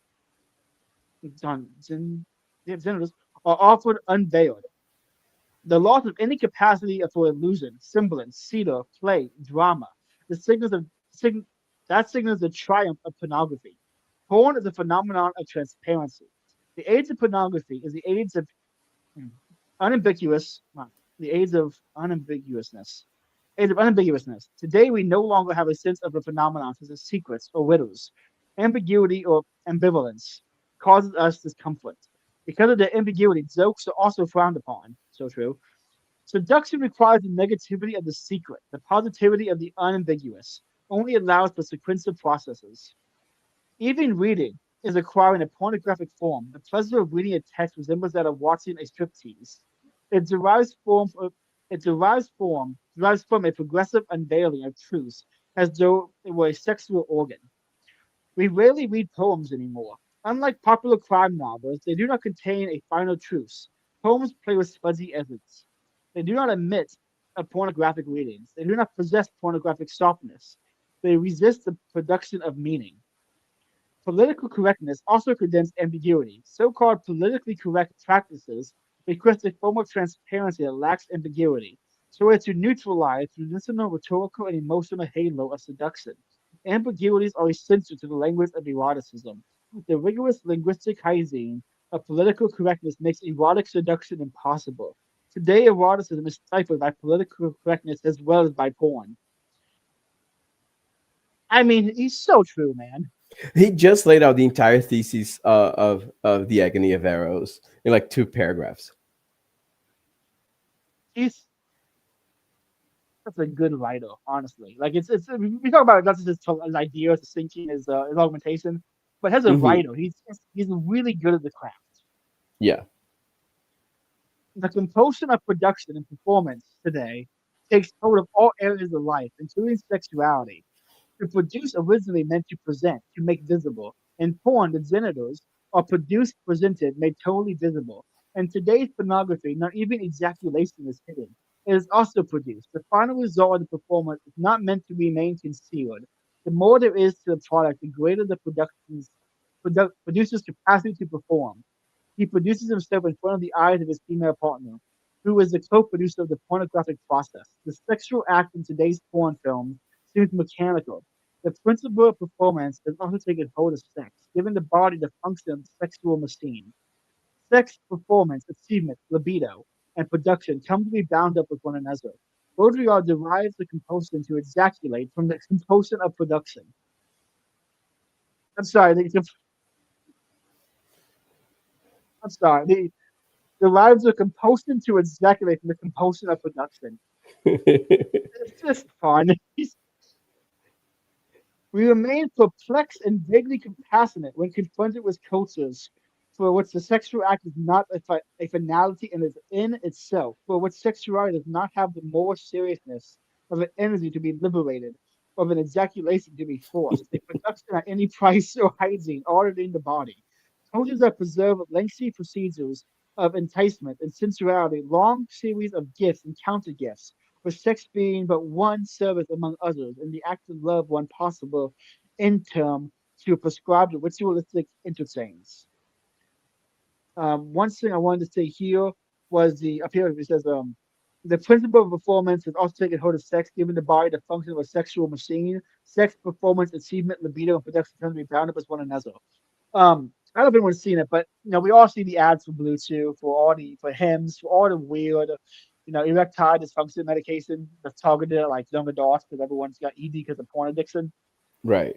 I saw one that was like a new one. The ad was for a new ED medication, and it said the problem with other ED pills is that they don't actually help you get in the moment, in the mood. This one not only helps you mechanically, but it gets you in the romantic mood in order to have sex, to make love. And it's like, I'm sorry, if you're happy to take a pill not just to perform the physical act, but to get into the emotional headspace to have good love, maybe you shouldn't be making love with that person in the first place. Yeah, right. That's You're getting everything backwards.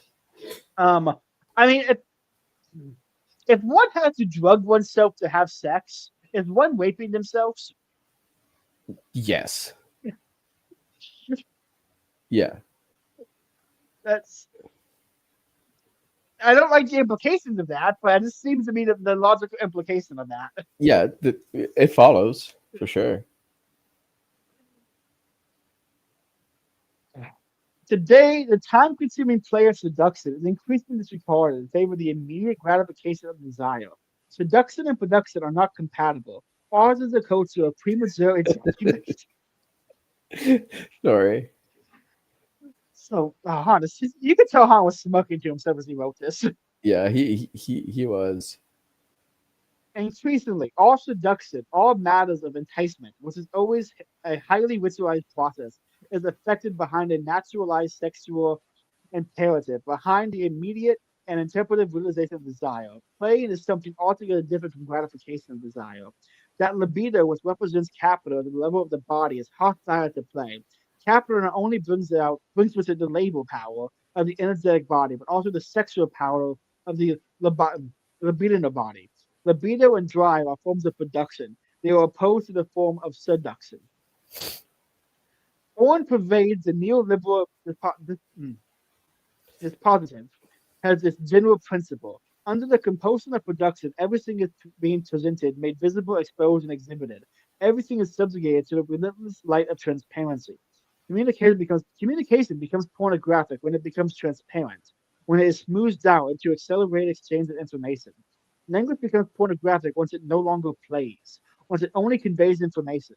The body becomes pornographic when it loses all its scenic aspects, when it is simply required to function. The pornographic body lacks any symbolism.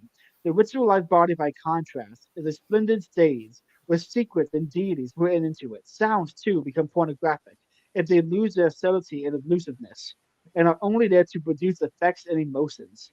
Digital tools for processing audio tracks inducing a sending card in your face, which gives sounds an impression of immediacy. The sounds are, as it were, poured directly into the face, a facial. Imagine the effect with the eye and the genitals immediately before any hermeneutic process are pornographic. One thing I want to say here on music, on the facial thing, the immediacy of music, the theory I've had for a while on music is that the reason bass drops and beats are getting heavier in rap, and it's all about the vibration of speakers, is that music used to make you feel things internally, but since we've denied internal states or the suppressed internal states, we now have compensated with music that feels only externally through the vibrations of the sound waves hitting your arm and taking the speakers. Yeah. This is why I think dubstep was so popular for a while, and why funk music is still popular. Like, I think rap song is like a heavy shakes the speakerphone. It's trying to replace the internal feeling with an external experience. Right. What is pornographic is the immediate contact, the population of image and eye. Today we live in a post-sexual age. The excessive visibility, the pornographic overproduction of sex puts an end to sex. Porn kills off sexuality and eroticism more effectively than moral repression ever could have hoped. To Lars von Trier's film Nymphomaniac heralds the post-sexual age. As one critic of the film says, the message might as well be forget about sex, for at no point does the film show sexuality in a seductive way. It is pornographic because it forces the spectator to look closely and for long stretches at a time at what is immediately presented. But what can be seen there is only wrinkled, crooked, hairy, and grayish yellow. In other words, roughly to the track of the sexual organ of any other mammal. I will say I did watch some of that film years ago, before I became Catholic, and it is something to be said that the movie itself is pornographic, but being that it's about the addiction of sex, the sex is never depicted positively. It's always gross, grimy. It's always disgusting. You're always kind of put off by it. Yeah, I was gonna say that. I saw this movie and it's uncomfortable. It is a very uncomfortable film, and I want to hate it because it's uncomfortable, but I know that was the point, so I kind of respect it because it did what it set out to do very well. Yeah. You know? He achieves what he wants. It's not like you go in, you think it's gonna be like a softcore porn. No, it's hardcore porn, and it's very unsettling. There's another Lars von Trier movie that is also very unsettling, which is Antichrist. Antichrist is the only movie that really messed me up, and Nymphomaniac almost messed me up as much as Antichrist. Is the Antichrist one is that the movie with Willem Dafoe where the fox talks to him? Yeah. Okay, I have not seen the movie, but I have seen that scene, and that scene was enough for me to go, yeah, I don't want to watch that movie. Don't. It was that scene itself unnerved me for like a day and a half. I can't imagine what the movie actually is. No, the entire movie is terrible. But yeah, no, I would say like the Nymphomaniac film, like I'm very torn with the film because obviously I don't think one should be depicting sex like that on film. Mm-hmm. But at the same time, I get why it's depicted, and he is achieving his end very well. You know, it's like Van Gogh. You know, it's like Van Gogh. Am I a fan of Van Gogh paintings? Not really, because I don't think they're actually good paintings in the sense that they don't really fulfill the form of painting. Mm-hmm. But did Van Gogh achieve his ends beautifully? Yes, he did. Yeah. You know, so that's kind of where I would say Lars von Trier is a Van Gogh, and that I never really like what he's trying to do, but he does it well. Yeah. He accomplishes what he sets out to do, which is a skill in of itself. Makes him a very good artist. Yeah. Last little paragraph here. In Latin, meat is caro. In the post-sexual age, pornography is so intensified to become carography. What destroys sexuality is not the negativity of prohibition or deprivation, but the positivity of overproduction. The pathology of today's society and the excess of positivity. It is too much and not too little that is making us sick. So ends Disappearance of Witzenwood by Byung-Chul Han. It's so good. So good. I would say that's my second favorite Byung-Chul Han book so far. That has been so good. Yeah, I think so. The Agony of Eros for me was like the most like mind blowing, like paradigm shifting book of his, but this one is a close second. I think I would rank him. Sense of Time is my number one favorite from him. Mm-hmm. Mainly because I think that's the one where he's most Catholic. He has a whole chapter on the importance of the liturgical calendar of feast days and saint days in medieval Europe, and how losing that is a disconnected time from experience. Mm-hmm. And it's his most explicit, like, no, this was good. We had it right. We have to kind of wait. We have to get back to this. It's his most conservative in a Mm-hmm. sense, the most traditionalist. And it was very, it works in the chapter, but it is odd seeing how careful Han is not to come across too Catholic or too Christian, and kind of maintain this neutral observer diagnostic model. And that Mm-hmm. one, he slips a little bit into a prescriptive mode, and it's very good because of it. But he slips right back out of it soon. The chapter ends. Mm-hmm. But it's a very good book. I would say that one, Agony, Disappearance of Witches was an Agony of Eros. Yeah. Because Agony of Eros is so good.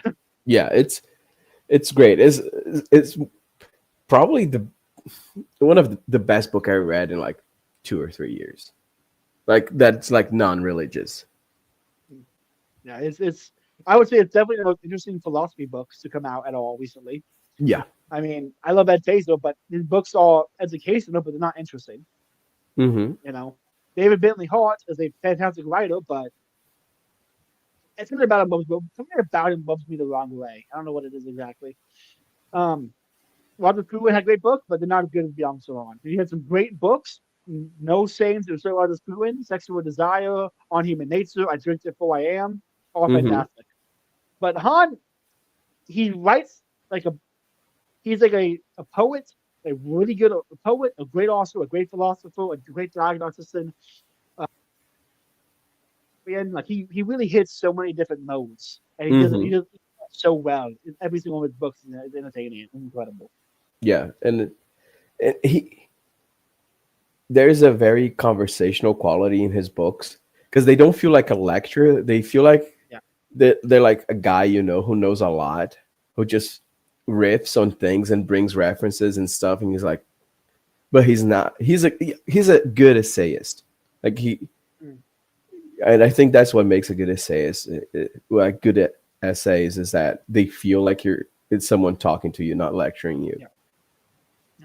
Absolutely. I would say it was a very conversational. I would say, in a way that Belloc and Zika are conversational, he's in a very similar vein. And it's again, crypto distributist. For sure. Crypto distributism. Okay, any final thoughts on rituals? Anything you want to say?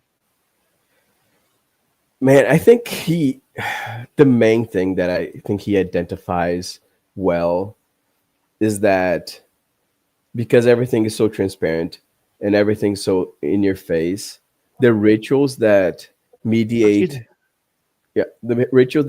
how people interact being abandoned is what produces a lot of strife, because we're not occupying the same medium. We're not in the same space. We're just like physically together, but are not in a shared conceptual space. And rituals serve to make you share the same conceptual space. Like that's why, like when you go to mass, everyone is doing the same thing. Or when you're talking about the how you bond with the guy you go to adoration, because you're sharing the same conceptual space and the same end. And rituals do that, and the abandonment of rituals just shatters that. Even if you're like in line, like in the line at Publix, looking at the cute Publix cashier that's gonna haunt you for the rest of your life. Yeah, absolutely. I want to say that's one thing I really liked about this book with Han is the importance of rituals for a community. A ritual is kind of necessary for a community to form around a ritual. Otherwise, you kind of just have a community without communication, or communication without community. And I will say that's one thing that Belloc and Cecily, when they write about communities and distributism, they kind of presume rituals because they're writing to Christians mostly. They're writing in a very Christian time. They're writing in London. Everyone kind of goes to church. There are atheists, sure, but there are not a lot of them. They're only a couple intellectuals. They can just assume that kind of model. But we're so far removed from the communal life, from the localism of a community, that we have to reassess some of those things that are missing and how do we get that back. And that's why I think Honda's great. Is he takes the same critiques and models that the distributors were using, and he kind of in a very crypto way updates them for the modern times. You know, why this is missing, this is what this is missing, this is what this is missing. And I would say every single one of his books, I would say they all have a very distributist undercurrent. Even if you wouldn't explicitly say that, or even if Han himself would disagree with us, I don't think he would. I think there's a very strong undercurrent of distributors in the same way David Bittman part of a very strong undercurrent of the Cliff Father order. It's there. You can argue it, but it's there. Yeah. Well, we've gone for 3 hours. I think we went for 4 hours the other time. This would be a 7-hour podcast when it's uploaded. Wow. 3 hours on the dot. Holy cow. Yeah. Take that, Joe Rogan. We do longer podcasts. But more hours. I really need to figure out a way to clip these into shorter ones or something, because no one's listening to a 7-hour long podcast. I got to clip this into at least 3 or 4 episodes or something. Yeah. Break it down by chapter or something. Yeah, something like that. I got to go through and figure this out, because I mean, I would listen to a 7-hour long podcast, but I work for 10 hours a day with a headphone in. So yeah, me too. I have listened to 7-hour podcasts. Yeah, but you and I are autistic. Yeah, for sure. So anyway, Cato, thank you for coming on. Everyone, thanks for listening. Cato, give plugs. Where can people find you at? Just go on Twitter. I'm just Cato, just _Cato, and that's it. Well, everyone, thanks for listening. I don't know what's planned next. I think next weekend there will be a poetry space for this random poetry. I'm going to bring, I don't know what the other guys are bringing, but I am bringing in some haikus and some Chinese poetry. Let's go. Very nice. Getting very China-pilled lately. I expect some Chinese podcasts soon, people, because I've been reading The Intellectual Foundation of China, which is very good. So expect some Chinese content soon. And yeah, everyone, thanks for listening. Like, comment, say, subscribe, or don't. I do this for me, not for you. Have a good night. God bless.